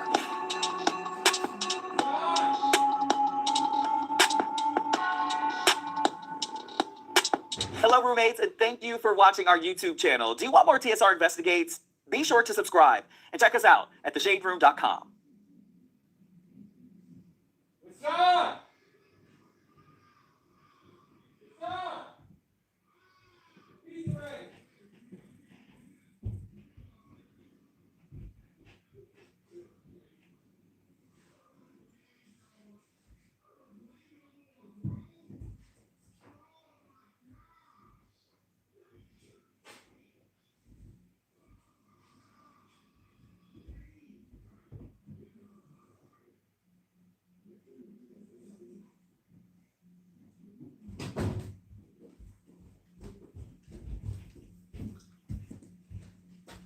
Probably should pause. My bad, y'all. Gotta get something to eat. That's fucked up. What really happened on Epstein Island? To that point, from what you do know about Jeffrey Epstein, do you think he committed suicide? Of course not. So you think that was... Of course not. Why would he? He probably would have gotten off. Hey roommates, it's your girl Tembi, and today I'm joined by Lisa Phillips, who is a former model who survived Jeffrey Epstein's global trafficking network. Today, she's stepping into the shade room to tell us a little bit more about her story, from victim to voice and silence to leadership. Lisa, thank you so much for being here with us today. Thank you so much for having me. How are you doing? I'm super excited. Yes, I'm happy to have you here. What happens to exposing people? Give me a little bit about your background as a supermodel, the year 2000. You're doing your thing, you're killing it, you're, I don't care about background. So like, I'm in this situation, like, why did I come here and why did I agree to that? I just was scared. Yeah. And, and I didn't really have anyone to protect me, and so it was just an odd situation. When you say like abused, like, do you feel comfortable?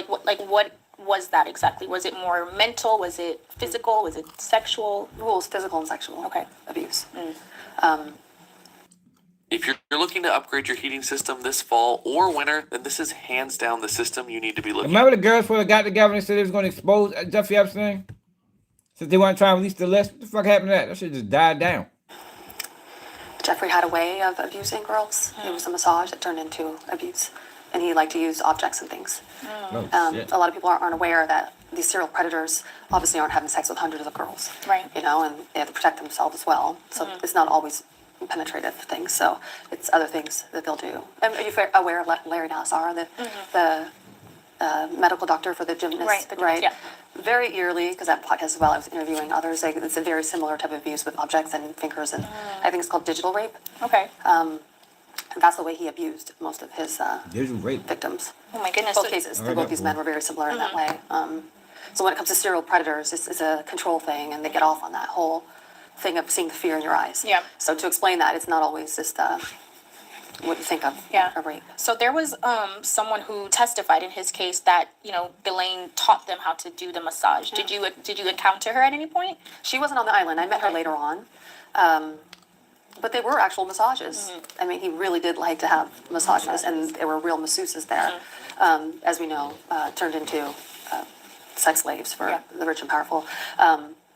So to answer your question, yes, they were actual massages. That just went dark at some point. So you go back to the room, you're with your friend, and what happens from there?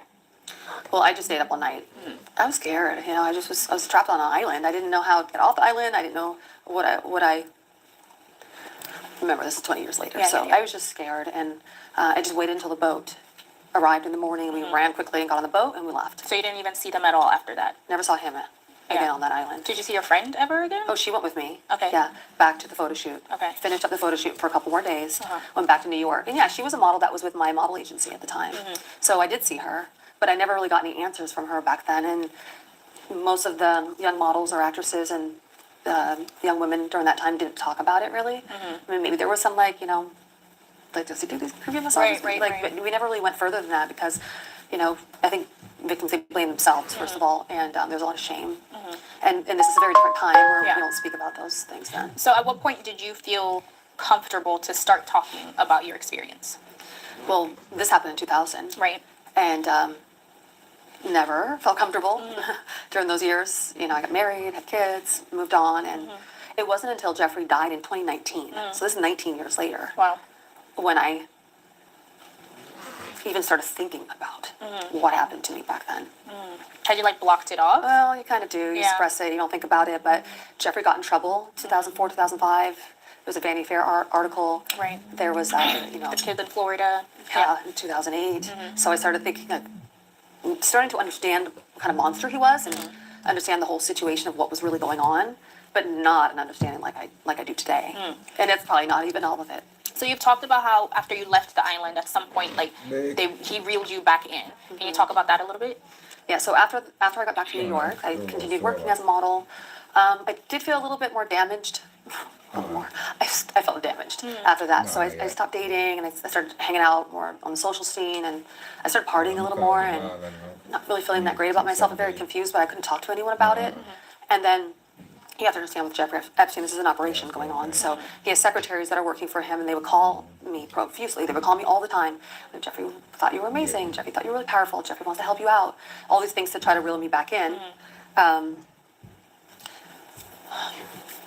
I found out later why he wanted to reel me back in is because I'd seen important people on the island. But at the time, I didn't understand why he was calling me. They were calling me all the time. Had you shared your contact information, or is this something they obtained on their own? That's a good question. No one's ever asked me that, how he got my contact information. So it was just out of nowhere, you were just getting these phone calls. I'm not quite sure exactly how he got my contact information to begin with. That's not easy to find, though. Right. Especially not at that time either. Without social media, things of the sort, like to be calling you, getting your phone, your phone number and all this stuff. I'm sure it was from the other girl. Yeah. And so, it was about 4 months went by. And then one day, Jeffrey called me. And he said, "Hey, Lisa, it's Jeffrey. I remember what you told me on the island, that your main goal was to become a Ford model." And I said, "Yeah." And he was like, "Well, I'm really great friends with Katie Ford. And she owns the Ford modeling agency." I'm like, "I know." And he's like, "Well, I told her about you, and she would love to meet with you." And so, to my thinking at the time, I was just like, wow, maybe he's not a bad guy. Maybe I'm overreacting. He wants to help me. He probably is the good guy, like the other girl said he was. He used your ambition to control you in a sense. Yeah. Absolutely. And it's what I had told him on the island that was my main goal. And he got me in that way because that week I went to go meet with Katie Ford at Ford Models, beautiful office in Soho on Green Street. It was a big dream of mine at the time. It was what I was working towards. And I met with Katie, and she signed me up, and I became a Ford model. Wow. So at that time, are you thinking he made my dreams come true, I should stay in contact, or was that he made my dreams come through, thank you, and you move on? Did you continue on like a connection with him at that point? No, not yet. Okay. I mean, naively, I thought, yeah, you did something bad to me. You're doing something nice for me. Thank you. That was going to be the end of it. Just stupidly thinking that way. When you get involved with somebody like that, they don't let you out of the circle. Right. So, I mean, I know this now. Mind you, I didn't know this then. I became a Ford model, but now we're finding out that Ford models had a lot to do with Jeffrey Epstein, with the exchange of girls back and forth. Many model agencies did at that time. I only found that out really recently in the last year. Like, I didn't even put that together until more recently. Do you know, from what you know, if that was like an active partnership in the sense of exchanging, or really business, just business? Is that clear to you at this time? Well, I don't know. I mean, these girls are teenagers and early 20s, and this is a man in his 40s. So I don't think any person would think that it's business. Right. Right? Yeah. I mean, he didn't own an agency, didn't really own Victoria's Secret. It was just something, I don't know why, grown women were sending young girls to him, and other men, obviously. But that's why I keep that shit I'm close. finding out So a lot many people more involved now. in that shit. So he passed away, and you see that on TV, and how does that impact you at that point? Well, when he passed away, it was a lot for me because I didn't really understand my relationship with him. I didn't really think about, any type of abuse at that time. I just thought about, I didn't think about anything. Let's just leave it at that. I did not want to think about anything. When he died, I just knew there was something. My body was telling me there was something. I was having emotional breakdown. And at that time, there were other women that were speaking out, Virginia Giuffre and other survivors of Epstein. And so I just got in contact with them. And I just wanted to start understanding. I started reaching out to many girls that I knew back then at the time. What was going on, what was really happening. It took a while to really understand what was going on because women now are married, they have kids, they want to protect their, or they don't want to, a lot of them didn't even want to think about what happened to them. So you have many that stay silent that I know, very dear to me, women now that stay silent, and there are ones that want to speak out, and they have maybe supportive partners who are like, yeah, speak out, you need to do this. It's something that happened to you, you need to own it. So I was just coming from that point of view.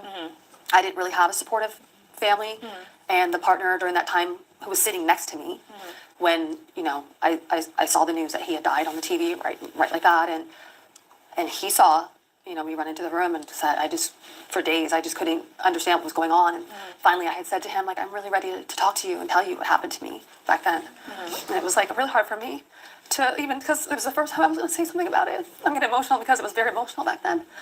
And he said to me, oh, I don't want to hear about it. And I was like, well, what? And it was hard for me because when you're dealing with these type of abuse, and it's hard for you to speak out, but it's also hard for people. I mean, maybe they're dealing with abuse of their own, or, you know, they don't want to support you. So, That shit crazy. Thanks a lot of people involved in that shit. That's why they want to keep it quiet. I switched from State Farm because of this site. Try it. It works. All you have to do. It'll never happen. Look at this fuck boy. I can't stand his ass. Fucking Bruce Rivers, the criminal lawyer. Y'all watch this guy? He's a clown. Probably 911 raising concerns about her mental health. And So he breaking down the Sergeant Massey verdict. The cop got he thought she was going to throw a hot pan of water on her, and he killed her. He just got found guilty. I don't know. I doubt if it was a murder. But this guy breaks it down. He's a criminal lawyer. Somebody they gave to us. Nobody came from. What makes him relevant. But he speaks on a lot of black people. let me tell you something about cops. I love cops. Don't get me wrong. Don't get me wrong. Don't get me wrong. But you get out of the military, you get preferential treatment to be a cop. You know, you don't have to have additional training. What do cops show up to do? Resolve domestic disputes. They get called when somebody's not doing well. They get called when there's violence, right? And so they're predisposed to violence. They're carrying a gun. They're carrying a billy club. They're carrying a taser. They're carrying gloves, you know, and some of them have those, you know, weighted gloves. You ever seen those? So when you are dealing with somebody with mental illness, then you know off the bat, I think you need to take a step back. What can be lost by taking a step back? On July 6th of 2024 at 12:50. Yo, police are not equipped for those type of situations anyway. They need to design another force to handle people experiencing mental crisis. Police not equipped for that, man. Not equipped. That's why a lot of times that should end up in like this. How many situations we seen a person suffering mental distress and the police just killed them? How many times we gonna see that before people realize that they're not equipped to do that? It shouldn't be their job. a.m. So it's after midnight. They get the call. But they do train. They are trained for it on some level. So ain't no excuse. I'm just saying to make it more effective. They need to either dump some more resources in it, or design another force, and that's their job, is to deal with people that's going through mental crisis. You know, people that really train in it, like real hours, college and shit. Sonia called the police about a potential prowler on her property. So she called the cops. The police searched the area and they didn't find anything. So there's something going on with her, right? They entered the home and had a brief interaction when asking for her ID. And prosecutors described her behavior as calm, possibly unwell, and non-aggressive. I don't know that I would have necessarily described it as that. But I will say I don't think she posed a threat to anybody. So Deputy Dawson Farley was on the scene when he testified against his partner. And he said, Massey never did anything to make me think she was a threat. Wait till you see this video. It's so bad. It's just so bad. So while talking to Sonia, she went to the stove, you know, and she had some hot water burning in the stove. And she said, I rebuke you in the name of Jesus. I don't think she said it quite like that. No, he and making Sean, a joke out of it. Pete Grayson says, you better fucking not, or I swear to God, I'll fucking shoot you in the fucking face. Now, look, you've got two trained officers, one saying she's not a threat, and one threatening her, right? You better not, or I'll fucking shoot you in the face. That tells you his mindset. And I can see why the officer, or the prosecutors charged him with murder one. Just so we know what we're talking about, we'll watch the video. But before we do, this episode, like all of our episodes, is brought to you by AskALawyer.com. AskALawyer.com, you know, it's a good way for you to get legal advice from a living, breathing lawyer without having to break the bank. So he did get charged for research right there. Did he get found guilty of that? All right, I'm going to warn you, this is kind of disturbing. I mean, it really is. I mean, it pissed me off when I saw this video. But we'll watch it, and I'll comment on it again.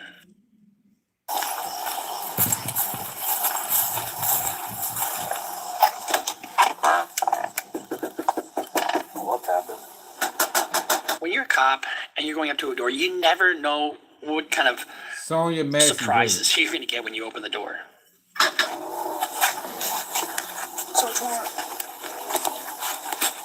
You know, and let me just say one more thing about testifying against your fellow cop. You know, some people might say, how the fuck could you testify against a fellow cop? Well, why don't we put it in reverse? How the fucking dare you to put me in that position that I have to testify against you? Plenty of good cops out there.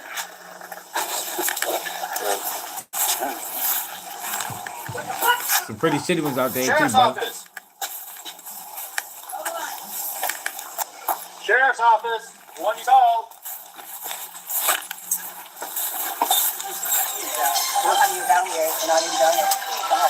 Oh, we heard you. You called us. Okay. So what'd you hear? Somebody outside my house. Is this your car over here? So you got two burly officers, right? And she's in her nightgown, and she's the one that calls the cops thinking she hurt somebody. Please, God, please, God, please. Is this your car over here? Oh. Please, God. That's not your black car in the driveway? Oh, well, we checked your yard. We walked around the whole block. We didn't see anybody. Right, you know, we checked the whole area. There's nobody out walking around. I know we are. It really should have ended here. I mean, there's no reason for them to go in her house. You know, I mean, if she's having trouble mentally, is that really a cop issue? If she's not a danger to herself or others? Please, God, please, God. I'm trying to get help, dog, but What do you need help with? nothing. I just, please, God, please, God, please. I don't know what to do. Do with what? Huh? What do you need help with? Nothing. I just wanted to see if I could help me. What do you want help with? Huh? What do you want help with? I heard somebody outside. Yeah, we checked your house. We checked your backyard. I walked all the way through all these backyards. We checked your front yard. Why is he Time so to go. fucking pissed off at her is what I don't understand. Time to go after that. There ain't without you checked everything. You didn't see nothing. All he supposed to went to the house and said, "Look, everything looks fine. You know, call Zach if you need him," and kept it moving. If he's in the affluent white community, that's what he would have did. Do the rest of your day, man. And we're here to serve. You know, our sole purpose is to serve you. Right? I did went overboard with it. On the road and somebody cuts you off, are you just knee-jerk to, "Fuck you fucking cocksucker"? Or do you back off and say, "Jesus Christ, leave me alone"? You know? Why is he so pissed off from the very beginning? Doing all right mentally? Yes. Sure? My medicine and stuff. All right. Okay. I love y'all. Thank y'all. Yeah, all right. That's not your black car, though. SUV? Whose is it? You don't know? Someone just parked it in your driveway? They brought it to my driveway. And just left it? Yeah, I'll try that. Simple. What you going in the house?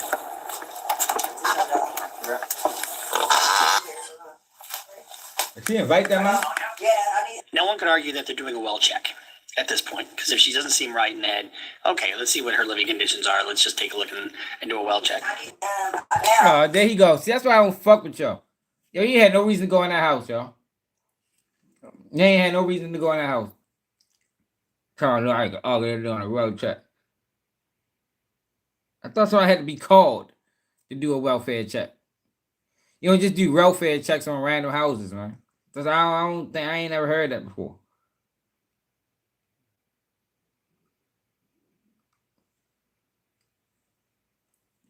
I don't like this nigga.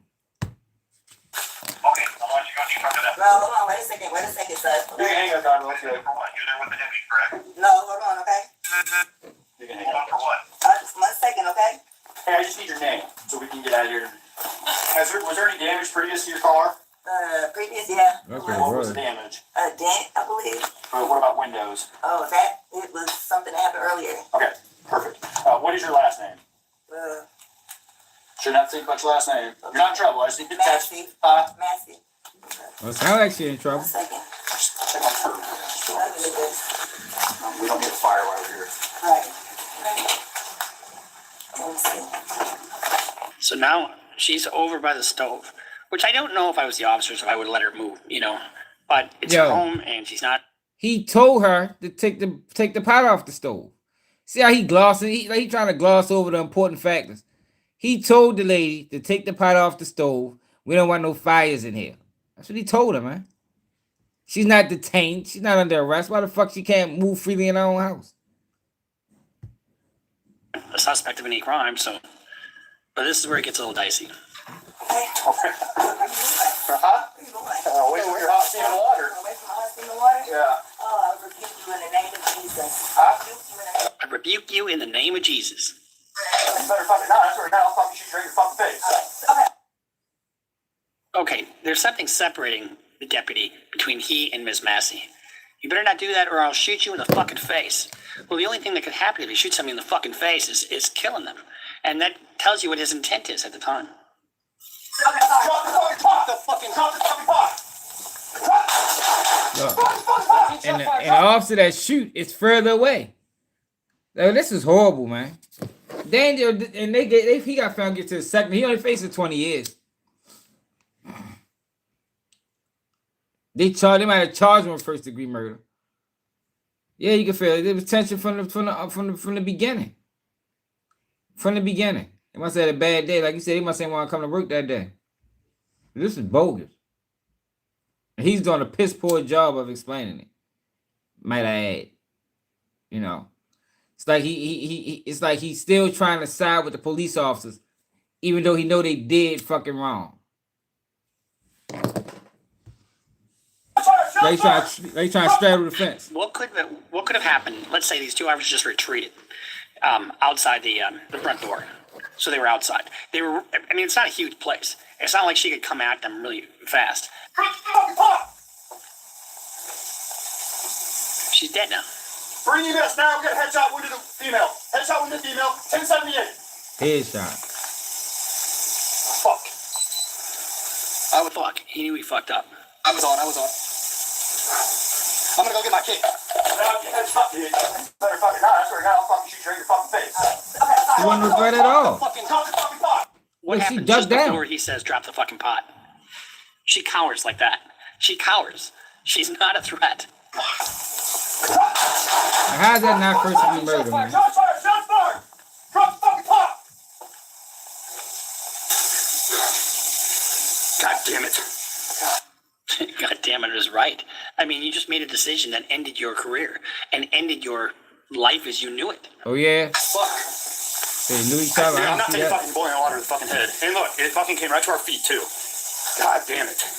It came right to your feet, not because she threw it at you, because she didn't throw it at you. She dropped it because you shot her in the fucking face. This is crazy, bro. This is a fucked up situation right here. Good? Yeah, I'm good. Holster down. Let her fucking just... There's nothing we can do, man. Fuck.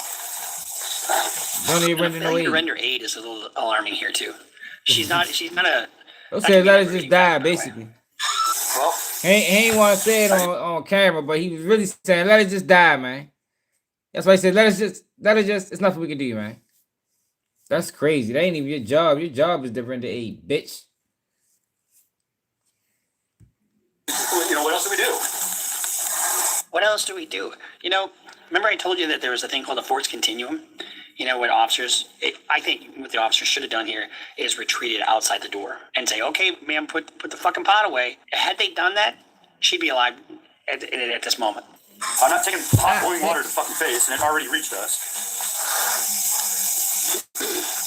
Remember, all your actions have to be reasonable, whether you're a cop or a civilian. So the law of self-defense applies exactly the same to a cop as it does to a civilian. So you have the right, especially in your own home, to use lethal force, right? Now, in my opinion, the cops really should have just backed off. I mean, what harm could happen if you back off? So that's what he was charged with, right? So grand jury indicted a 5-count indictment against Grayson, including 3 counts of first-degree murder, 1 count of aggravated battery with firearm, and 1 count of official misconduct. They came in there with some boys. Look how big your is. This is a little ass lady with a pot in her hand. Like, yo, get the fuck out of here, man. Like these, and he still ain't get found guilty of first-degree murder. Still caught a break. Still gonna come home one day. But the 16-year-old or the 14-year-old to do some shit, not thinking, just being young and impressionable, they give his ass 75 years. You know what I mean? His ass get a 70 piece. See you when you motherfucking 80. But he only facing 20 years though. He pled not guilty and had a trial. This is a picture of him right here. Big old son of a bitch. You know, probably ex-military. He's got the skull and crossbones on his. The sheriff's office said it's clear that the deputy did not act as trained or in accordance with our standards. So they're distancing themselves from him as much as they possibly can. Yeah, but they So found the him Illinois guilty of State second Police, so degree. whenever you have like a sheriff or something involved, they don't investigate themselves. So the state police did the investigation here, and they determined that the use of deadly force was not justified under Illinois law. The Massey family reached a settlement with Sangamon County of $10 million. $10 million. They were in court all week. He So was they found don't guilty win, of bitch. second-degree murder. Now, how can he? I if he's hate when not they try charged with to. I hate when they try to make it seem like that's a win. That shit ain't no motherfucking win, man. All right, they got 10 million eyes there, but that lady dead, man. She gone, man. That shit not no win, man. I'm sure they'll trade that money back for her motherfucking life. Murder, how can they find him guilty of something? Well, it's called a lesser included. So whenever you are charged with a crime and, like, say, first degree murder, and maybe all the elements aren't met for that particular crime, but they are met for what they call a lesser included. And sometimes the defense asks for a lesser included because it They always gives the ask for jury lesser the included. ability to convict you of something that's lesser, so you're not looking at a life sentence. And it doesn't work in reverse. You can't upcharge somebody. Like if you are charged with second degree murder, that's what it's either that or something less. So at trial, the jury did not find him guilty of first degree charges, but instead convicted him of the lesser included offense of second degree murder. So second degree intentional murder is, all those elements of second degree intentional murder are included in first degree murder. The only thing that's not included is the element of premeditation. Premeditation, like I told you before, it can happen in an instant. But under Illinois, he's looking at 4 to 20 years in prison. Fucking awful. Just awful. So That's here's terrible, a little bro. bit of news clipping from it. That's fucked up, All right, yo. we want to go live to Jerika Duncan outside of the courthouse in Peoria, 20 Illinois. years. Jerika, you were there when the verdict was read. What was the reaction in the courtroom? Yeah, he lied. was Yeah, he emotional. lied on Tank, man. Tank wasn't trying to take a fall, man. You know, Jake Paul lied. For one, he said it's a video of the incident. We haven't seen the video yet. That lawsuit is fugazi when it come down to Tank. Yo, you mean to tell me Tank went into the girl job, dragged her, beat her? We ain't got no video footage. No video footage? Shit's a fucking lie. And the fact that he said that's the reason he canceled the fight is another lie. Because Tank had domestic violence, Tank had domestic violence issues when they booked the fight. You understand what I'm saying? So that wasn't no deal breaker, man. Tank wasn't trying to lose on camera. They tried to pay him to lose, and I think Tank declined. And he ain't want to go in there and fight and take head up. Inside that courtroom, Tank you been could had see tears domestic from both violence the Massey issues. family as well as Grayson's family when that verdict was read guilty on the second degree murder charge. Now, of course, Grayson was facing a first degree murder charge. So from my standpoint, if you beat the first degree murder charge, I consider that a win. I mean, sure, he's going to have to do It is a a bunch of win. time, but it's not life. Which could have had him in prison for the rest of his life with the Oh yeah, second come on, Paul. degree You murder already charge. know your footage of everything nowadays. You mean to tell me? Yeah, I say that. You mean to tell me he went in there, beat her up, dragged her, punched her, kicked her, and then it's not a drop of video footage in 2025? Man, I don't know. Everybody got a phone. Man, you could have sold that video for $20,000 at TMZ. He's facing, we're told, anywhere from 4 to 20 years behind bars. But there are things that still obviously need to be worked out at sentencing, which as of right now is January 29th of next year in Sangamon County, not here in Peoria County. But I can. So one of the things that they do in these cop cases is they take the cop out of the county in which he's charged. Now, remember the George Floyd trial where Derek Chauvin was tried in Hennepin County? You know, that was probably the biggest case ever to hit Hennepin County. We had fucking fences up everywhere. The protesters were everywhere. It was just a circus. So why didn't they take it out of Hennepin County? Why? That's how our numbers Because been Hennepin lagging. County is probably the only place that could handle it. And it Oh was yeah, so Josh, good. I didn't Everybody know knew about that. that Hold case. the fuck up. So Jake Paul had some charges like that too? I didn't know that. And then it's the statement too that he released afterwards. Like, oh, that statement was crazy. The question that man molds, his work ethic, and the people that follow him. Nah, man, that's different, man. I don't think the fight was ever gonna happen. I think this was the plan from the beginning. I think there's been an orchestrated attempt to slander Tank for years now. You know, Tank went against Floyd. You know, Floyd connected to Israel. Jake Paul is a Jew. I think that whole shit was a play. I think the whole shit was a play. I think they lined Tank up. I don't think they ever was gonna fight. He fucking around DB home in 7. This is bullshit right here. Second degree murder, yo. They must ain't they ain't want to convict him of nothing. There'd be footage, man.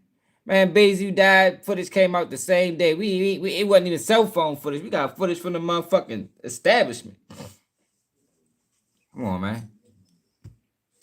It was everywhere. It was so prolific. There's no place you could go where nobody heard about it. I tell you that as I looked at Grayson's face, he was pretty stoic. He was looking straight at the judge. After the bailiffs came and they handcuffed him, he was looking for his family, or what appeared to be him looking for his family. His family had already left the courtroom, but there was clearly a moment where the judge thanks the jury, understanding that the video that they looked at twice.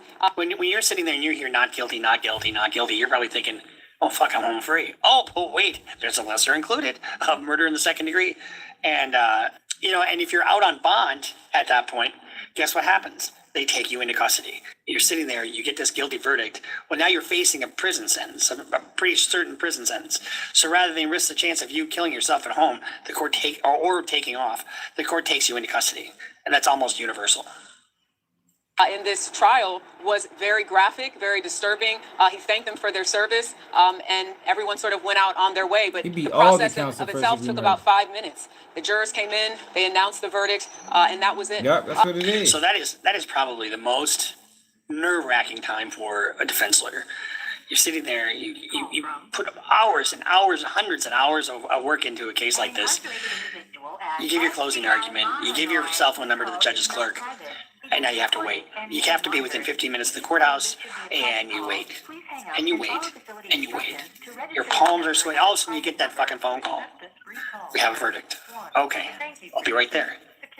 So you scurry over to the courthouse. You beat your client to the counsel table almost every time. Your client comes.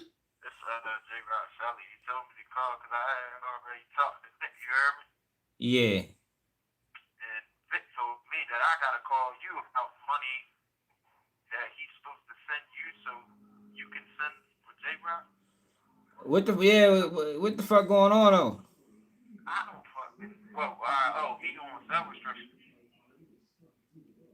How long you on cell restriction for? To the 25th. God dang. Yeah, no, you telling me.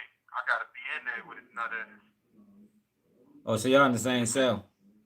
Hell yeah, I moved him straight in when I got on the block. What, you from Baltimore?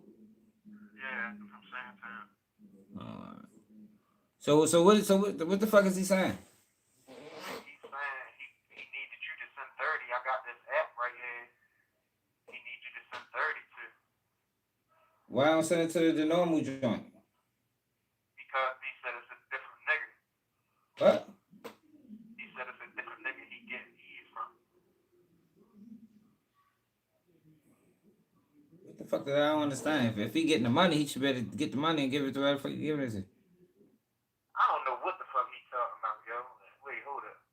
Yeah, that's what I say. Yo, J-Rock gonna have to call niggas when he get off, yo. What, he owe somebody some money or something? No, he trying to buy 3 E's for $30. And he said don't send it to the same guy because I don't even think he wants to buy it. It's multiple niggas that sell E's and shit. Yo, what I'm saying is, I don't understand what's the difference between sending it to the regular shit as opposed to sending it somewhere else. If it go to him, You talking about JPay? yeah. Oh, because he don't want to wait. He's trying to get that shit in the next day or two. When you send JPay and he puts this bubble sheet, we gotta wait fucking 2 weeks to get our bags. Everybody tripping, man. That's why. Now I get what you're saying. Man, his ass got to wait, man. You gonna have to wait? Yeah, he gonna have to wait. He gonna be slick when I come to the cell. Cause we fighting him right now. I got 845 phone cover. Yeah, he gonna have to wait, man.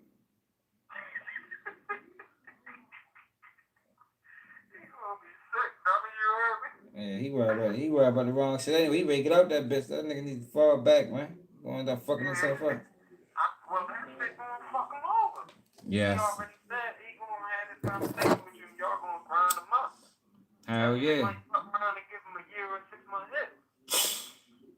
Yo. Hey, Mo and Oh yeah.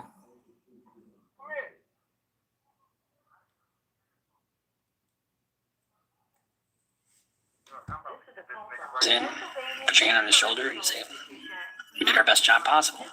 And you sit there, and you sit there, and it's just like this, quiet as a mouse. Your heart, you can feel your fucking heart pounding. You can feel the sweat in your fucking palms. I mean, it is so nerve wracking. So the jury, I mean, there really isn't a question as to what happened in this case, right? It's all on video. I'm gonna shoot you in the fucking face. I'm gonna shoot you in the face. You know, and they're not trained to shoot in the leg.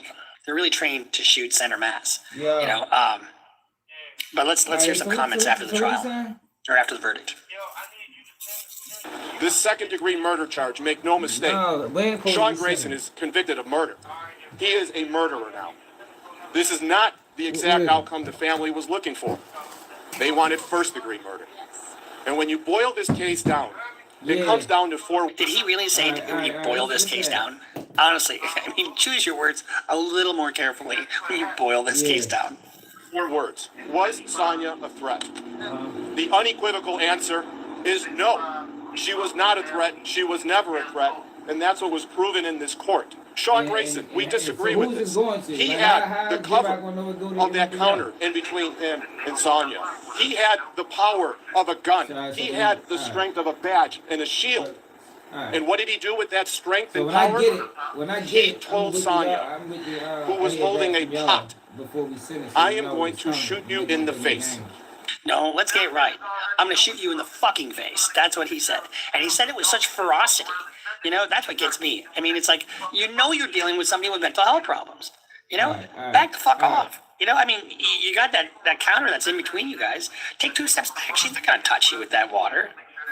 That, ladies and gentlemen, is indicia of intent. And he carried out his intent. And he shot her exactly where he said he was going to. Sean Grayson should be able to get out of jail. Yeah. My daughter can get out of that burial box and walk out of Oakwood Cemetery. And I know that clock that's waiting for him, he can get to it as soon as he can. You know, I mean, think about how that's their dad, and you know, my heart just goes out to them. You know, my heart goes out to that Massey family. And you know, and to be honest with you, my heart goes out to Grayson's family too, because he made a fucking bad mistake that affected a lot of people. You know, whenever you see somebody, you know, this gets convicted of murder, 2 things happen. 1, somebody had died, and that family's affected. You know, do they get anything by getting a conviction? Maybe a little closure, but not really. I mean, that's not going to bring back their loved one, right? And then you got the family. My bad, y'all. I ain't want to stop the live and shit. My bad. Person who's convicted and going to prison. That's a tough deal. You know, my dad went to prison, and I remember the day he was supposed to go to prison. He owned an ambulance company. It was for Medicare and Medicaid fraud, and he had shitty lawyers, and that's why I became a lawyer. The day before he was supposed to go to prison, he tried to take a 38. Yeah, I seen Diddy was drunk in jail. But look at this though. I want to talk about Vlad TV bluffing ass too. So Vlad TV is suing Joyner Lucas. But look at this shit though, y'all. Here go Vlad being a culture vulture and thinking that he bigger than the program and bigger than... Vlad got entitlement issues, man. What the fuck is this? 1 week ago, we put Alicia Andrews on the stand. She did so well on the stand that I knew the jury was not going to convict her of charges. I told her all along that we would do our part to make sure she had the opportunity to get on the stand and save her own life. I told her to make the most of that opportunity, and then I would bring her home in closing. She changed people's hearts and their minds, and then I pulled all strings together. In closing, to highlight how the state failed to prove their case beyond reasonable doubt, the verdict could have been better. The verdict could have made more sense. And although we did not get not guilty all the way around the board, the jury's decision to convict of the lesser offense of manslaughter removed the very possibility that Alicia would have to spend the rest of her life in prison. The war is not over. We filed a number of appeals. We expect the jury's decision to be overturned. We hope. I think that shit might be overturned, but I don't know. You know, because the manslaughter count takes away the planning. They did do an awesome job, though. They did do a good job. They just filed a motion accusing the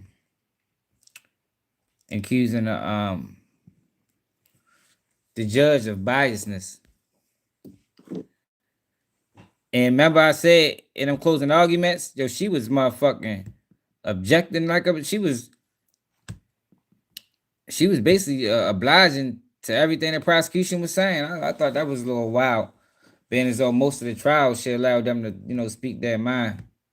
Did y'all see this? I think this is bogus. I don't think a black woman started this. I think she probably part of the system, more likely a sellout. And now they're using her as the face of this AI character Mama did her best, but she can't see. that people got issues with. Many people are attracted to, in addition to her voice, the lyrics are what really blow people away. Yes. Are you writing the lyrics or is that AI too? No, lyrics are 100% me. So Real you life write all those experiences. lyrics? Yes, ma'am. You write all the lyrics? Yes. Whether it was stuff I went through, a close family member, or a close friend. I think she lied. I ain't giving that shit no. Yeah, but did y'all see this? DJ Vlad sues Jordan Lucas over social media clip and failed interview request. So because Jordan Lucas declined his interview, he's suing this nigga. Look at this shit, y'all. So this is Vlad TV in the white. Interested in interviewing you for Vlad TV. You killed it in Kamikaze, by the way. It's in 2018. In 2020, 2 years later, come through for an interview. It'll be legendary. No, the fuck it won't. And I'm glad do legendary. How can we lock in an interview? So this is this year. I guarantee it will be one of the most watched interviews ever. I'm sure it will. Just right timing. When were you thinking? This was in June. Not sure. We'll let you know. Call me ASAP, please. Want to settle. Down in July at the 5 years of trying to get an interview. Call me ASAP, please. Want to settle a legal matter with Joyner before we take it to court. Give me 5 minutes, I'll call you back. Okay. Let me know, when was this? July 7th. Let me know by 10 a.m. tomorrow what you decide to do. If I don't hear back, I'll assume you want to go the legal route. So this is Joyner Lucas' response. Screenshot it. Here's what I want you to tell Mr. Vlad for me. Dear Vlad, S my D. Call your attorney and do whatever you have to do. I wasn't ever going to do an interview with you before in this lifetime, and you're definitely not getting an interview now. So settle your legal matters however you want to settle them, pussy. I always thought you was a bitch. And just to confirm the kind of bitch you are, no way in this lifetime or the next will ever allow someone like you to extort me out of an interview. You got me all the way fucked up. Send that to him, please. Yeah. Now look, Vlad is suing him and shit for some shit he posted on Twitter. Vlad a bitch, man. That's Vlad TV suing Joyner Lucas. Vlad got entitlement issues, man. Like he looks at it like you gotta do an interview with me. I'm Vlad TV, I'm the motherfucking atheist Jew.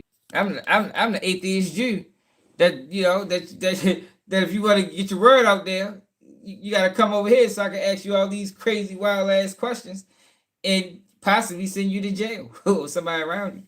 That's Vlad TV for y'all. But my shoulder is killing me. I appreciate everybody that tapped in. Y'all make sure y'all hit that like button. Make sure y'all share the live. Make sure you subscribe to the channel. If you want to support the channel, Cash App Baltimore Swag. It's another day of Keep It G News, and I'm out.